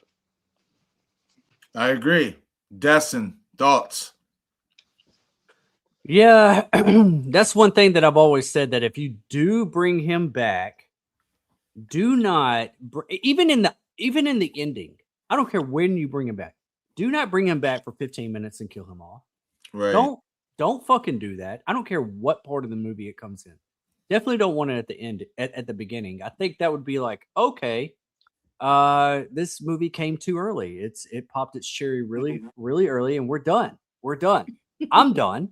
And I'm gonna be like, okay, I'm not gonna walk out. I'm gonna see what unfolds, but I'm gonna be like, after that viewing, I'm gonna be like, I think I'm good. I'm good to hang up the Scream franchise for a while, Right. I now, in an instance like this, let's scare Tiffany to death. Good to see you here.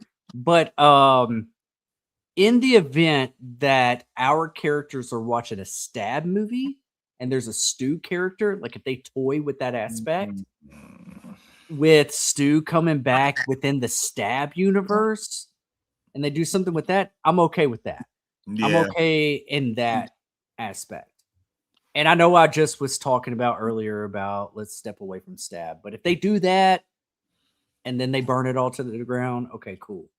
But you know what I mean? I'm just saying, like, no, not as the opening kill. He needs to be revealed halfway through, carrying it on. I always said that my idea of it was that he wants to get caught. If he's not caught already, that he he's one of the Ghostface reveals along with Leslie Mocker or whoever the hell his accomplice is, and then you think he's going to get killed, but he's like, no, this is just the beginning, and all the police cars pull up, the cameras start shining, everyone's looking, and he throws down the knife, and he gets down, and they're all just like, now the world knows the Stu Macher is alive. And Right. they're just like, all of along, like all these years now, because he wants to get caught. He wants his legacy to get up there. He wants to take the fame away from Billy and be the Woodsboro murders. He wants to be, it's his legacy to shine now. I would rather it go something like that. But even in the ending, you bring him back and he's killed within 15 minutes? No. Definitely not the opening. Right. Yeah, I can't get behind the opening kill. Neither. If it's a stab thing, I'm okay. Yeah, if it's a stab thing, kind of just like joking with the fans, especially the Stu Truthers out there, I think that would be an awesome haha, type of moment. Yeah. But don't do it for real. And that's another thing too. I don't think Matthew would agree to that. As much as he would love to come back and do a Scream movie, I think if they gave him some shit like that, he'd be like, guys, like, come on. Like, like, can't we do a little better here, and stuff? I don't think he would stand for it. Now, I don't think Kevin Williamson would do that to him. I really don't. I don't think so neither. I agree, Carrie. So yeah, I mean, hey, Tiffany, I respect your opinion and respect what you want to see. For me, can't get behind that. But what I do talk about and what I can get behind is talking about this Stu Macher house burning down. And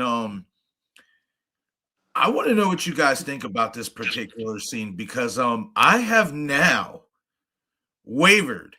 I'm officially wavered, ladies and gentlemen. I have wavered from the fact that this is going to be the opening scene of the movie. I think this is going to be our cliffhanger. I really do.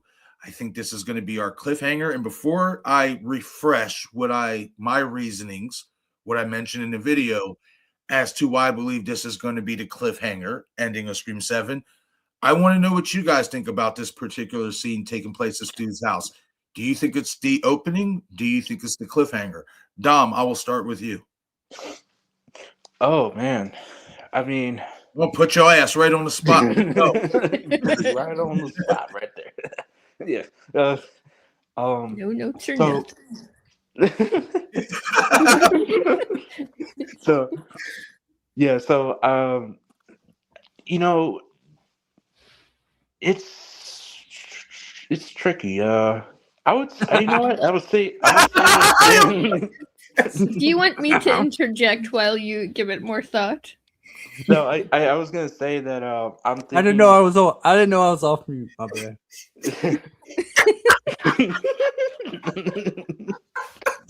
You did say raw podcast, so this is called the Raw Footage Podcast. So we're gonna get a little bit raw on this bad boy. Yeah.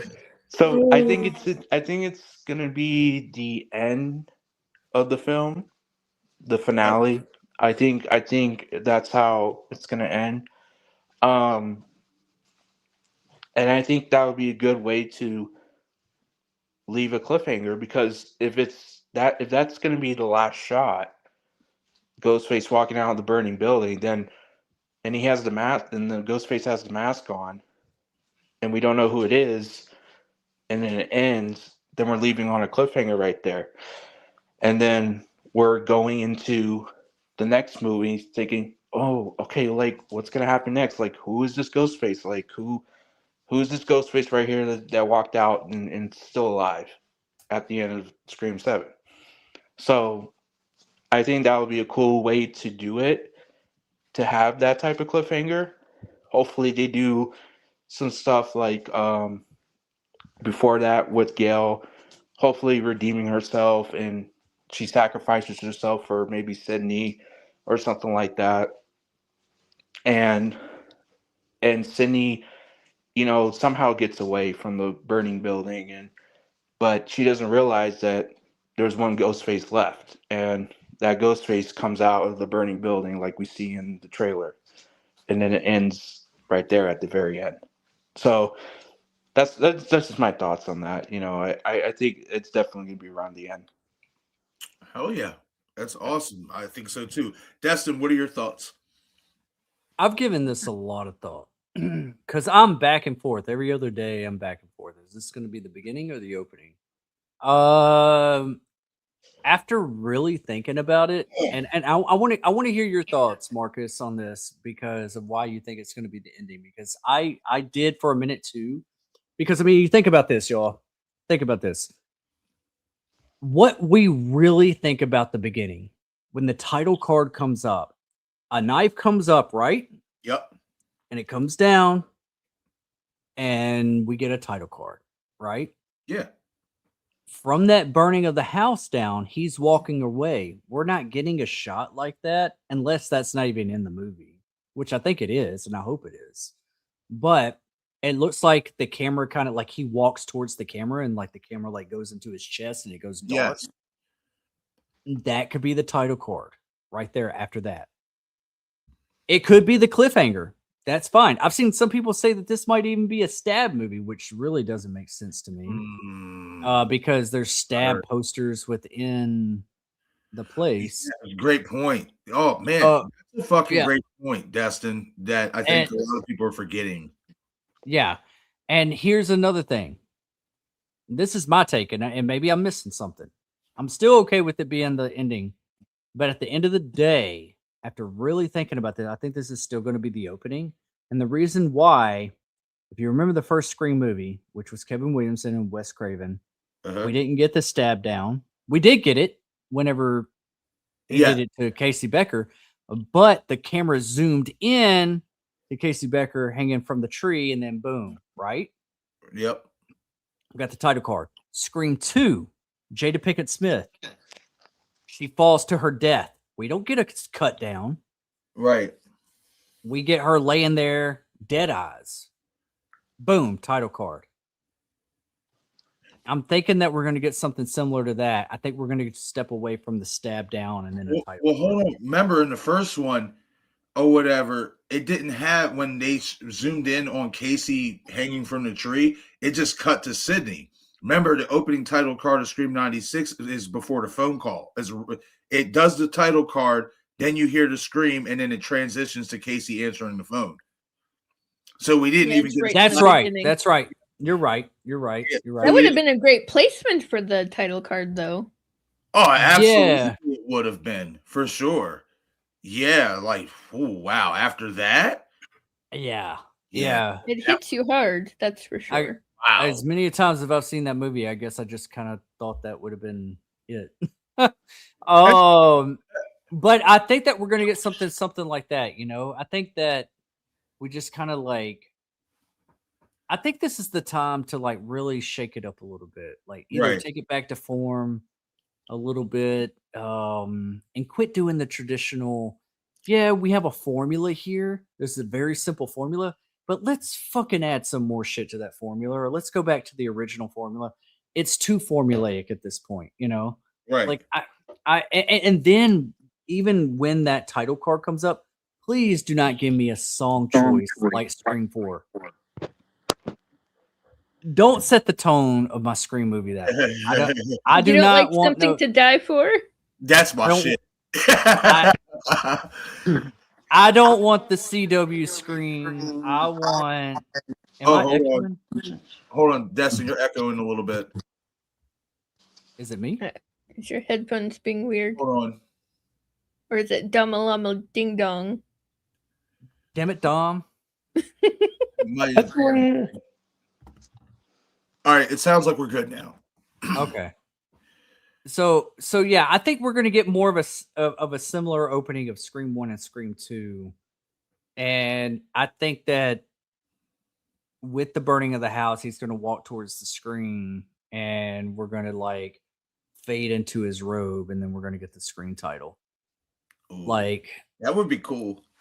I mean, if you watch that last shot that Kevin Williamson put out that says 1 month away or whatever, and it's like Ghostface walking away from the burning of the house, the camera goes right into his robe. And I think that it's going to be a title card right there. I don't think we're going to get a traditional. I don't think we're going to get a traditional. The last 4 movies slicing down on the screen, and we're gonna get, That would be a Scream sick 7. way to introduce the title fading into his robe. I like that idea. Yeah. But I want to hear it, man. Before you go, can I go?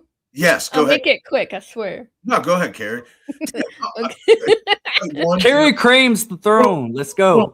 This is one, Darn I it. know I'm getting old, and two, I'm getting a little sleepy because I could have sworn Carrie talked already about this, but I'm bugging. Go ahead, Carrie. It's okay, you can bug. All I was gonna say is I think it would be pretty cool to have the title card where the girl's on the chandelier and she falls and literally Ghostface turns around and the knife is there. I think right Whoa, before it hits that the title card would be pretty cool there.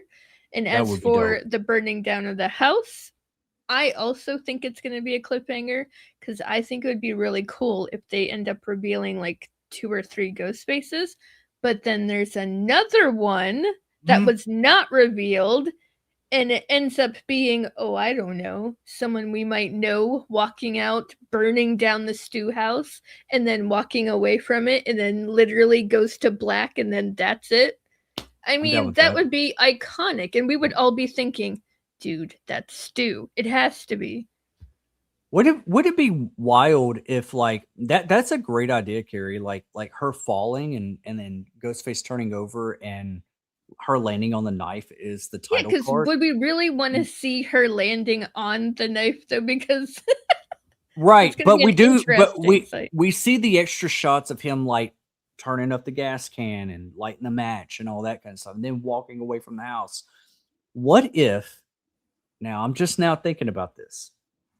We get that title card. We cut to Sydney and her everyday life and everything, and we don't even put 2 and 2 together. And by the end of the movie, we cut back to that night, like it happened. Like it happened at the same time that everything was happening in the movie we're watching right now. And then we cut back to Ghostface burning it all down. See, I was thinking about continuity, like how cool it would actually be if we just see the ghost space walking away from the house, but then we don't see the whole thing until at the end. But I mean, Scream never really did. They don't really do like a here's one thing that lapse like that. Here's one thing they're gonna have to like really figure out is if we get a Ghostface attack in Woodsboro, right? Even if it's in the early in the movie, and then we're going to Pine Grove. Why doesn't Gail go to Woodsboro instead of Pine Grove? I mean, I get it, Gail. I mean, Sydney's there. Yeah. But if the first attack is in Woodsboro, why wouldn't her first thought to think to go to Woodsboro? Because it's not the I opening. don't think any of them want to set foot in Woodsboro, to be honest. Gail doesn't give a fuck. Gail will go wherever True. the story's at. That is true. But it just makes me wonder if, like, why would she need to if she's in on it? who's her rival supposed to be? That Mark Consuelo's guy? Yeah. What if he goes to Woodsboro? Robbie Rivers gets his ass killed. What if he goes to Woodsboro to cover that story and Gail's like, I'm going to Sydney, and he gets killed down there? So there's like a killer in Woodsboro and there's a killer in Pine Grove. Well, there is. I think you have to look at it real close to the trailer. He's there when all the reporters are saying Sydney, Sydney, and all those people are outside her house. Robbie's there. Yeah. And him and Gail are supposed to have an interaction in that moment. So, I mean, could he maybe head to Woodsboro? I mean, if he's supposed to be her rival, that's definitely possible, but I don't think it's going to be the opening of the movie. So they're not going to need that and stuff. So, I mean, it's a good point of Ghostface going from there to Pine Grove. Like, what point does that take place in the movie? Well, I'll say this or whatnot in regards to my feeling as to why I believe this is the cliffhanger ending. So, and this is something nobody brought up when like discussing the trailer and stuff like that, and I actually just called it myself. But when Sydney gets the first phone call, at least what we assume will be the first phone call from Ghostface in her office or whatnot. It says Woodsboro. Not just On the that, color ID. you see the time.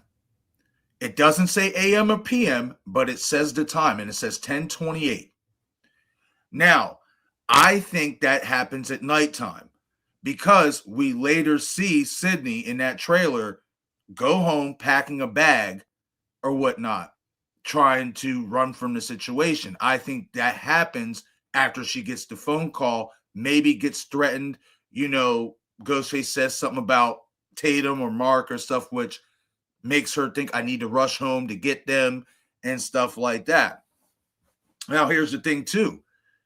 Ghostface, in the trailer, we hear Ghostface say, I'm going to burn it all down. We assume that he is talking to Sydney in that moment. And are we all in agreement with that? Yes. Yeah. Okay. Destin, I'm sure you agree too. We'll answer for you. I'm thinking. Yep. I agree. So Ghostface is talking to Sydney in that moment or whatnot. So if let's say he says to Sydney during the first phone call, I'm going to burn it all down during that phone call. Well, then it can't be the opening scene because it hasn't happened yet. Because if Sydney's getting a phone call in her office, we know that's beyond the opening scene. So if Ghostface says that line of dialogue to her, I'm going to burn it all down, that means the burning of Stu Macher's house hasn't even happened yet. What if she hasn't turned on the news yet and she turns it on later on? Hold on. Here's the thing or whatnot. If Ghostface, let's say if that call is coming in the morning, right? Let's say if that call is coming in the morning or whatnot, and the burning of the house just happened. The issue with that is we know that scene takes place at night. There's a 3-hour difference between Indiana and Woodsboro, between Indiana and California. So let's say that call is in the morning at 10:28 in the morning when Sydney is in her office. That means the caller is calling at 7:28 a.m. from Woodsboro. Why the burning of the house can't happen before calling her in that instance is because the sun rises at between 6 and 6:30 a.m. in California. Meaning by the time they call her and by the time we see the house burning, that can't happen because it's nighttime. The sun would have been rising already. So that to me is not the opening scene. That is our cliffhanger ending. And also, let's really be legit here. If we get 2 or 3 killers, that is not Stu Macher or whatnot. If we get those killers and they're the ones who burn down Stu Macher's house, we're going to be very, very disappointed. So what I think is going to happen is they're going to reveal 2 or 3 killers. Maybe they're working with Stu. Maybe they're not. We're going to get that reveal, but then they're going to pan over to Stu Macher's house, and then they're going to basically do this cliffhanger to where they're going to announce there's one more killer that's going unrevealed into the next movie. In my opinion, you are not setting this movie up for Scream 8 to take place in the same setting directly after the events of Scream 7 if there's not going to be an unrevealed killer. Yeah, exactly. That just doesn't make any sense to me. And I think this opening scene, based on when you go back and you really hone in on that dialogue that Ghostface is talking to Sydney. Now, could that burn it down dialogue be completely out of the movie? Sure, it could be. But I don't think it is going to get cut out of the movie. And if that phone call and if that line of dialogue is spoken to Sydney during that first phone call, that's after the opening scene. That's not that scene at Stu's house is not the opening of the movie. Do you think that we've seen the opening of the movie in the trailer yet? Nope. Like a glimpse of it? Nope. You don't think that the couple at the Airbnb is part of the opening? Nope. That's the cliffhanger ending. That's what I think is the cliffhanger ending. What I think is going to happen once we get our killer reveals, everything's going to seem all like kind of back to normal for Sydney. Everything's going to be all peachy keen, all that stuff, right? And then she's going to get a phone call.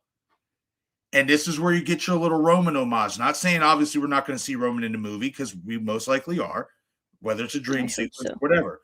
But we're going to get another Roman homage. And it's going to be a phone call from Ghostface. And they're going to say to Sydney, just like Roman said in Scream 3, "You think this is over, Sydney? Do you?" Cuts to the Stumacher residence. And then that's where we see the couple arriving. And then that whole scene is our cliffhanger ending. And then Ghostface walks out the door. The camera cuts in, zooms in on his robe, like Carrie said, and then that's the end credits. And then maybe it'll say "to be continued," or it'll just say Scream 7, the title card or whatever. One way or another, I am now thoroughly convinced. And I could end up being wrong. I could be wrong. Maybe this is the opening of the movie. Maybe it is. I don't feel it is. I just don't feel it in my bones that this is the opening of the movie at all. Because what was one of the main things Scream fans as a whole argued about, especially with Scream 5? They gave away not only their killers, they basically gave away a lot of stuff that we've seen in the movie and stuff. So they're kind of playing, coy with the marketing and stuff like that. But the one consistent thing now that we have been latched onto is the whole burn it down. That's what they have been banging into our heads. So we automatically think this is going to be the opening of the movie. Yes, they gave it away, but it looks so cool. No, this is going to be the ending of the movie. Because me personally, I think they are doing 2 movies where we're basically getting a Stumacher story arc. And this is why you do not need him revealed in Scream 7. Because let's really be honest. Okay, so let's say, right, they do reveal Stu at the end of Scream 7. And this scene is still the cliffhanger ending. Let's say this still isn't the opening. And this scene is the cliffhanger ending. But Stu's already been revealed alive. Well, then then what that's going to do is say that Stu is not the mastermind behind these murders. Don't really want him being a lackey to somebody else again, do you? No, not at all. So I want him to stand on his own. That's the thing. And what better way than to, because think about this, and this is something that actually Sister Pam pointed out in regards to talking about AI and how it could be used. What if these killers are using AI and stuff to resurrect the legacy of Stu, or at least play with Sydney's mind and create the illusion that this killer that she thought she killed isn't dead or whatnot, right? They're using that to fuck with her brain and to basically gain an advantage on her. But what if with this cliffhanger ending at Stu's house and the burning down of the house, this is Stumacher because the AI isn't the real thing. It's not the real thing. And Stu would be out to prove, okay, I am alive. This theory is right. But like you said, Carrie, standing on his own. I don't need nobody else to fucking sit there and do it for me. I can come back and do it myself. Yeah, which we need to see from him, because we didn't really get to see him. We didn't really get to see him do anything on his own. Like, he was just standing in Billy's shadow the whole entire time. That's why I didn't even suspect him when he did reveal himself, because of the fact that he was such a sidekick to Billy that I didn't even expect it. Yes. And this is something that I just pulled this comment up, and I actually disagree with you, Richie Ave. Because Richie says Stu was never a mastermind. No, that's not true. Because remember, I think Roman could turn him into one. Well, hold on. This is also what was said in Scream 1996. Remember when Billy was talking about Sydney, how things were going to play out? He's going to shoot you, or he's like, your dad shoots you and then shoots himself in the head, or he stabs you and then shoots himself in the head. Perfect ending. What does Stu say right after that? I came up with that. So Stu, he was actually in on the planning. Like, that's some mastermind shit. And if I'm not mistaken, it was Stu's idea to kidnap Neil, to frame Neil. I think that was Stu's idea entirely. He just didn't know about the affair that. Yes, he just didn't know about the reason why Billy was doing what he was doing. But Stu was doing it for different reasons than Billy. Yes. Oh, definitely. It was not as personal. That'd be for him. That'd be really cool to explore if they did. I think Stu was more. I think he just enjoyed it. He just plain enjoyed it. And that's another thing that I want to bring up is like, okay, we get Stu back. Is he going to feel like Stu? Is he going to be the Stu that we love? Or is he going to be psychopath Stu? Or is he going to be Five Nights at Freddy's Stu? Because I don't know if I want to see my Stu being Five Nights at Freddy's. Not enjoy. I hate to say this because I don't know how you guys feel about it. I so far have not enjoyed Five Nights at Freddy's. I love him, but I just feel like they're not utilizing him enough. Yeah, but I mean, even like looking at it, they close your eyes, like forget the movie to a side. When he's revealed and everything, I think about like, is this how he's going to portray Stu being back? You know what I mean? Because I still want to feel like Stu from 1996.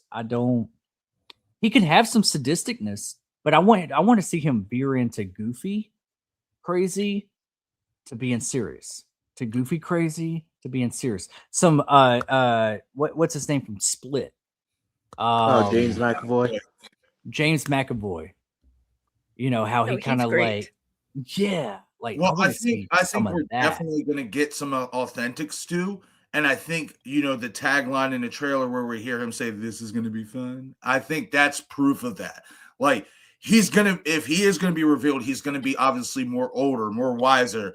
And stuff. He's not going to be the same 17, 8-year-old kid, but there's still elements of that in him because a lot of people don't understand this about serial killers, especially when they start at a young age. Some of that childhood element always remains in them, and stuff like that, because sometimes it might have been their childhood that caused the trauma that turned them into the killer and stuff like that. And I'm not saying that's for Stu or whatever and stuff like that, because I think Stu, it was shown he had it pretty well, and stuff like that. But still, you know what I mean? Like, one way or another, I agree. I don't want Stu to come back as like, I don't want Stu to come back as not Stu. He still has to be Stu, but let's improve.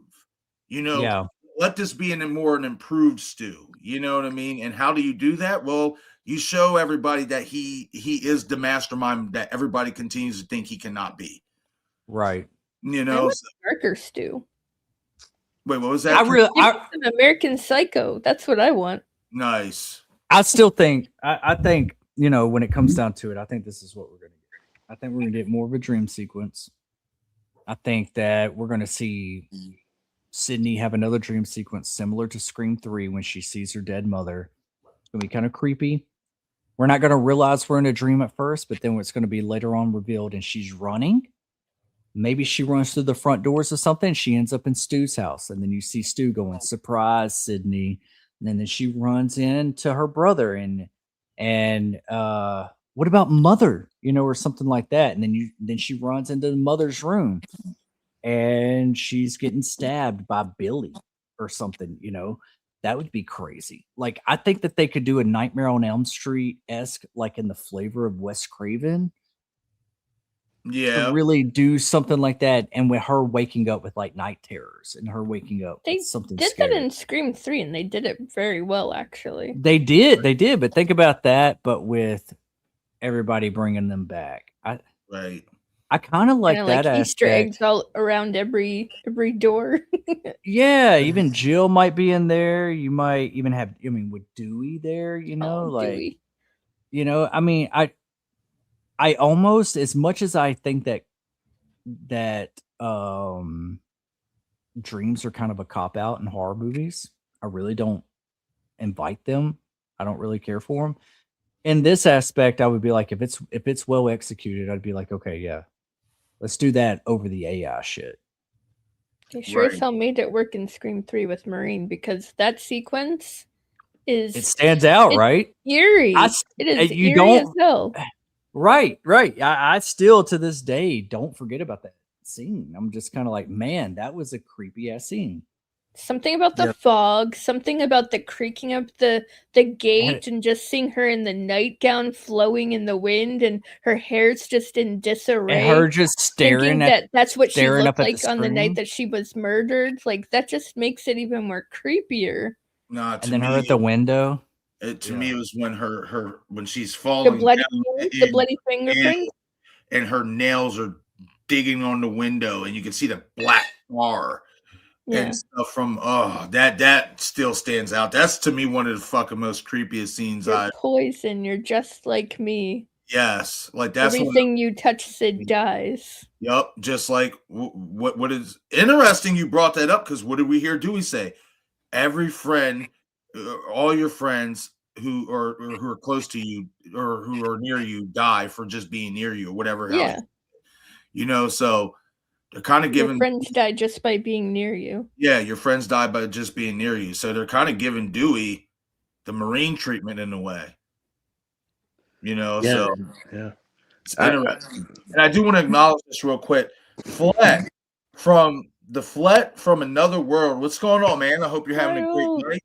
Saying, hey everyone, and cheers to 2 months as a member. I greatly appreciate you. I greatly appreciate you, Kyle. We definitely got to link up for a stream here very soon, man. I hope you're doing well. And thank you for always showing support here to my channel. I greatly appreciate it. And I will also point this out too, man. Congratulations on getting over a stack. I got to see exactly what your subscriber count is at right now, but you've been crushing it, man. Keep it up. He is crushing it. Oh, yeah. Okay, so now let's move on here.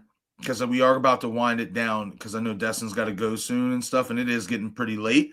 The last thing I do want to talk about here in today's episode is the TCM poster for Scream 7, the TCM themed poster for Scream 7. And I haven't talked about my thoughts about it yet because it's taken me a little bit to really decipher how I feel about it. But now I'm ready to talk about it. But first, I want to hear what you guys think about it, and then we'll get through that, and then we'll wrap up tonight's episode of the Raw Footage podcast. So I'm going to start with Destin first because I know he's got to head out soon. So Destin, what are your overall thoughts on the Texas Chainsaw Massacre style poster that was released for Scream 7? What was it, last week or almost 2 weeks ago? Yeah, a little less than 2 weeks ago. We see that Texas Chainsaw Massacre is being at the local theater. It'd be kind of cool to see Tatum's friends or something leaving the movie theater and kind of discussing old school horror, or if you want to call it old school horror, to new age horror or something. That'd be kind of cool amongst the group. But with the poster, personally, I see a lot of people discussing this.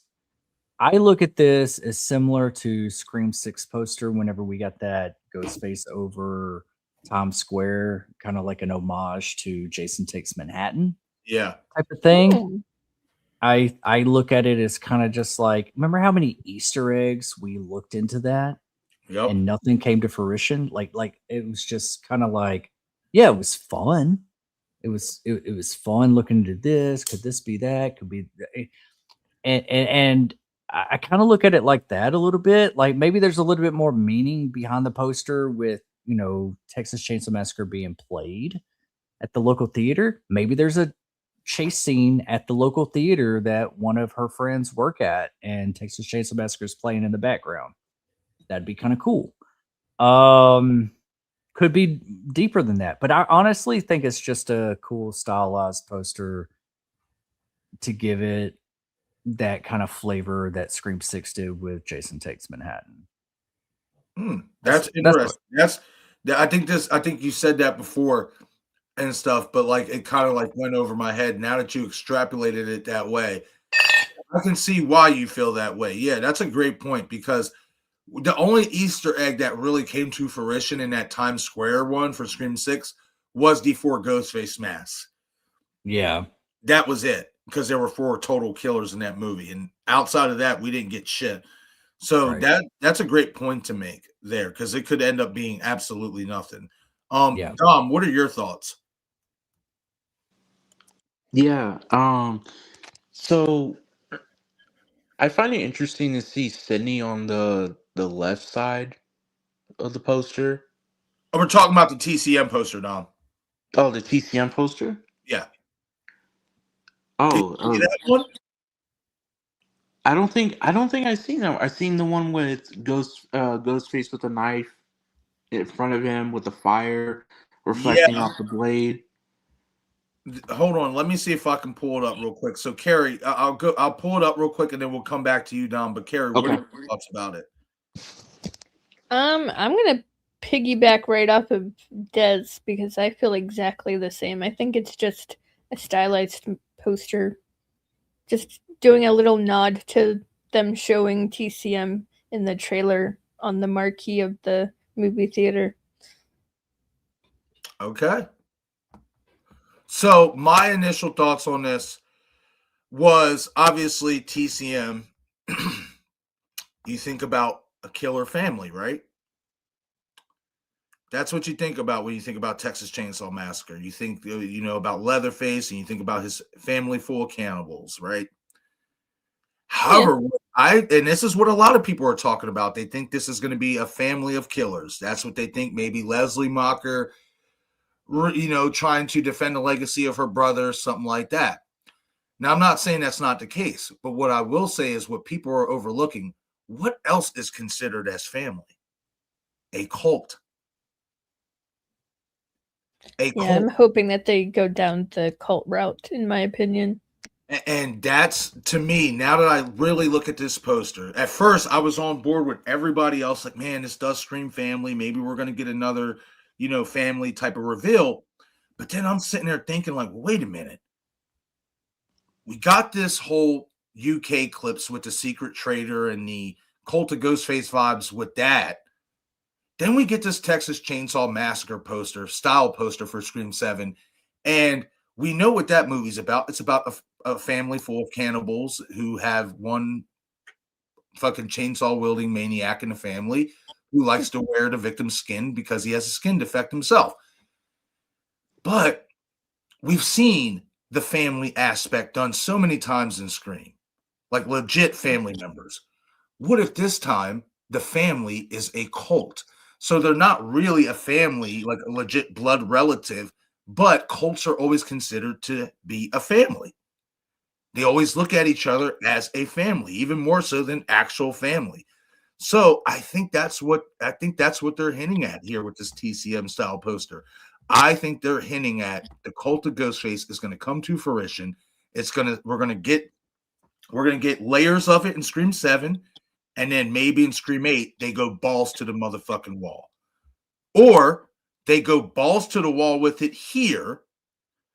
And in Scream 7, and if I'm right about Stu's house being the final act or being the cliffhanger ending, and if we believe that's Stu who's going to be underneath the mask when it's all said and done, maybe the cult is doing work in 7, and then Stu is doing everything by himself in 8. So that's where I'm at with this. But I'm about to pull this up now so Dom can see it. And then share his thoughts, and then we are going to wrap everything up for this episode of the podcast. But what if I did. why you do that? What if Mark Evans isn't Tatum's dad? I mean, it's possible. I mean, I'm waiting to see what her last name is officially going to be. If he's not her dad, then I think it's going to be a foregone conclusion in my mind that he's the fucking killer, because I already feel like his scenes in the trailers where they show that he could possibly die, I'm already fucking kind of calling bullshit on that because it just doesn't seem right. And then it's like you don't ever see this dude with his fucking partners, like. I honestly think that him, because it looks like he's in like a construction house, like a house that's like not fully developed. or something. being Right. motivated. Yeah, and like maybe he's investigating a murder or something, or a lead, and maybe once he gets there, honestly, I think that he might be the early reveal, and then he gets double crossed by his partner in that scene. Like, meet me at the rendezvous. Yeah, and he gets there and he's trying to tie up some loose ends, and then you see Ghostface appear, and Ghostface actually kills him. Right. I mean, it's possible. I mean, man, like, I just feel like if they're gonna reveal him as a fucking killer, that's just, I'd be upset with that because it's just like, dude, we've seen this done so many times before. I don't give a shit if this girl is not. I don't care if this girl is not your daughter. Now, if it's maybe kind of like a hook to where we have Sydney have a secret, like Marine, then maybe. But then again, it's like, okay. I don't want to see Sydney a hoe. Well, I'm not. There's been I just don't want to see my Sydney. I think too. There's been a lot of theories of people thinking that Sydney and Billy had a kid after, and that she basically gave it up for adoption. But yeah, Sam. yeah, that's what I always thought. But I don't think that would be for Tatum. Just, I don't know, man. Like, I just feel like going with that angle with Sydney in regards to her, like possibly like Tatum's not Mark's child. And maybe that's the reason why he's doing this. If Sydney was going to have like a quote unquote, I don't want to say if she was going to have a child or whatever and stuff, and it wasn't going to be the husband's or whatever, you should have just did this whole angle with Samantha Carpenter because it made more sense. You know what I mean? Like, you could have played it off as her and Billy had this kid in Samantha. She didn't, much like Marine with Roman, she didn't want, because Billy's a killer, she didn't want that stigma with this child following her for the rest of her life. So she gave it up for adoption, and, then it comes back to haunt her or whatever, and shit like that. But if he's the fucking killer because Tatum's not his daughter and there's some backstory that maybe Sydney had an affair on him, I don't fucking know, man. I personally really wouldn't like that.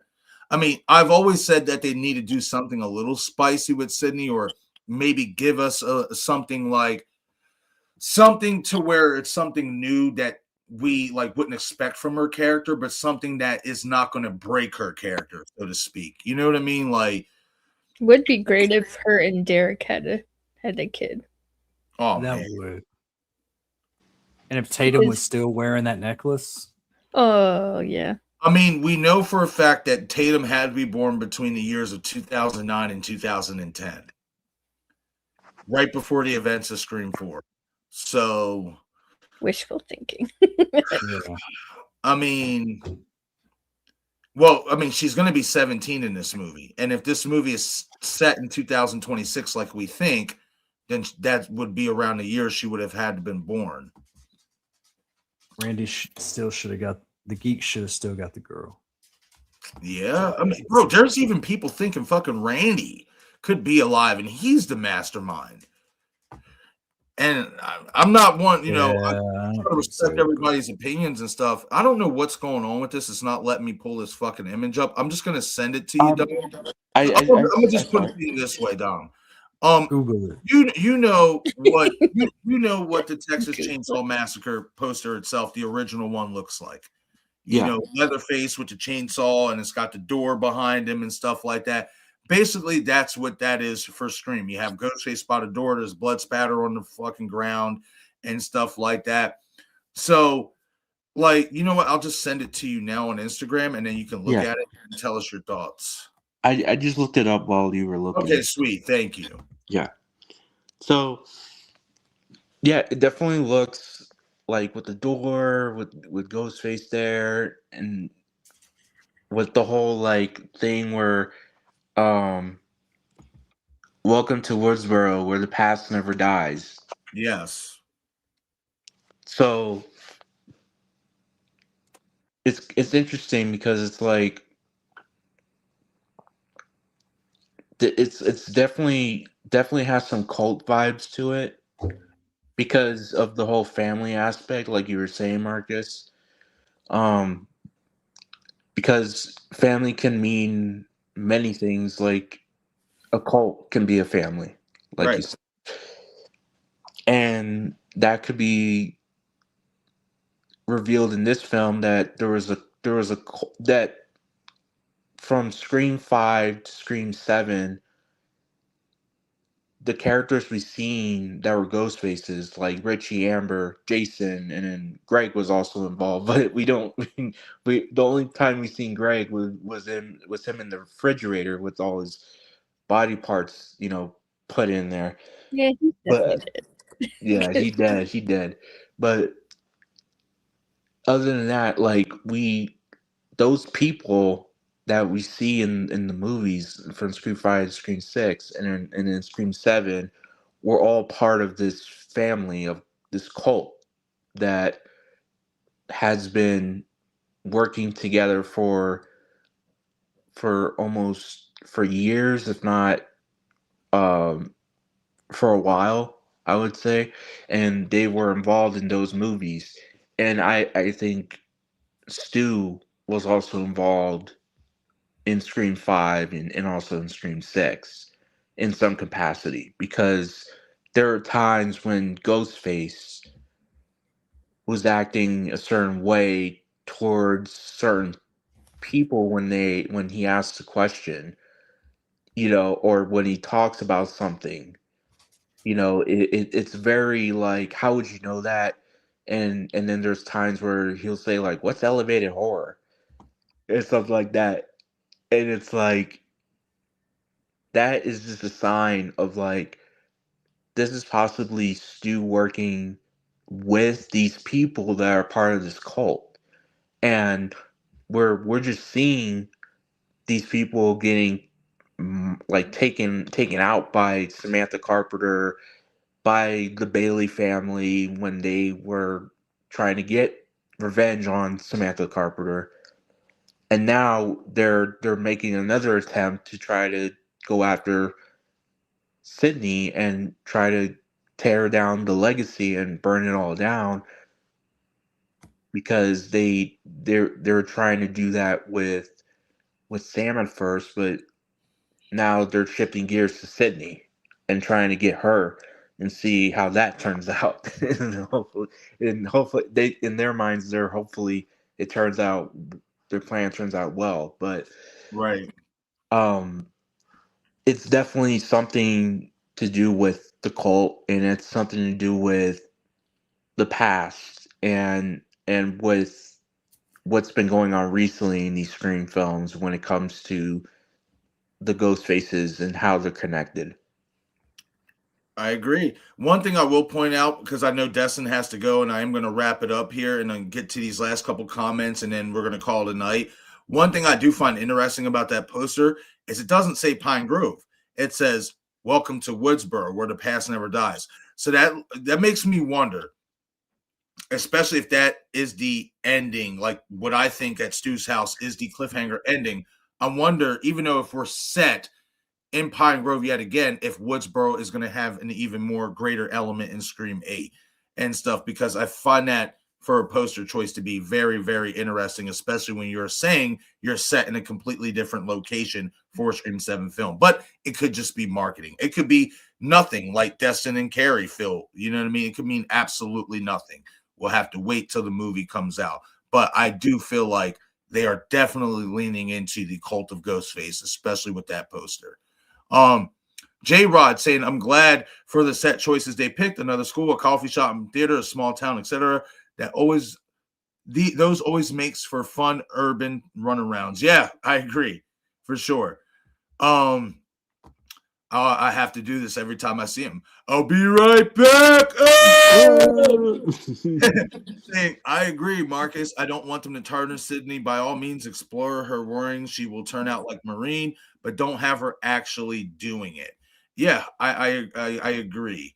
Like you can spice her up a little bit, but don't ruin the character. Richie Ave asking, have y'all heard about the crazy theory about Marine being alive? I have. I think it's asinine. I don't think it would make much sense.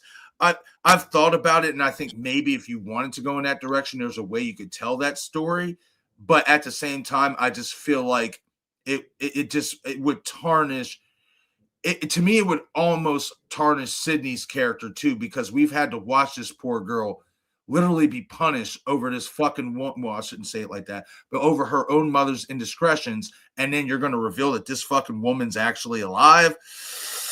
I don't know. I wouldn't like that. I don't know where that theory is coming from, but that'd be crazy. I would say that it'd be a shocking reveal. It'd be a hella shocking reveal, but it's not a reveal I think a lot of fans would receive well. That's my opinion. So we are going to call this episode a night. I do see your comments, Joshua, about Matthew Lillard's most recent interview. I haven't seen that. I'll have to go check it out. Maybe if you could send me a link on Instagram, I can go watch it, and then I'll come away with my own thoughts and stuff. But I see what you're saying, and I mean, I also look at it as he could just be saying that to not give so much away, and stuff like that. Or he could be saying that in a joking manner. I have to see exactly how he delivers it to make my assumption on that and stuff. But all right, everyone, this is going to be the end of episode 3 of the Raw Footage podcast. I had a fantastic time talking here with everyone. I'm sorry if I did not get to every single one of your comments. You guys know how it goes. It can get a little crowded, and plus we can get a little backed up, because we're conversating and answering your questions and just chiming in with our thoughts and, talking about topics we want to talk about.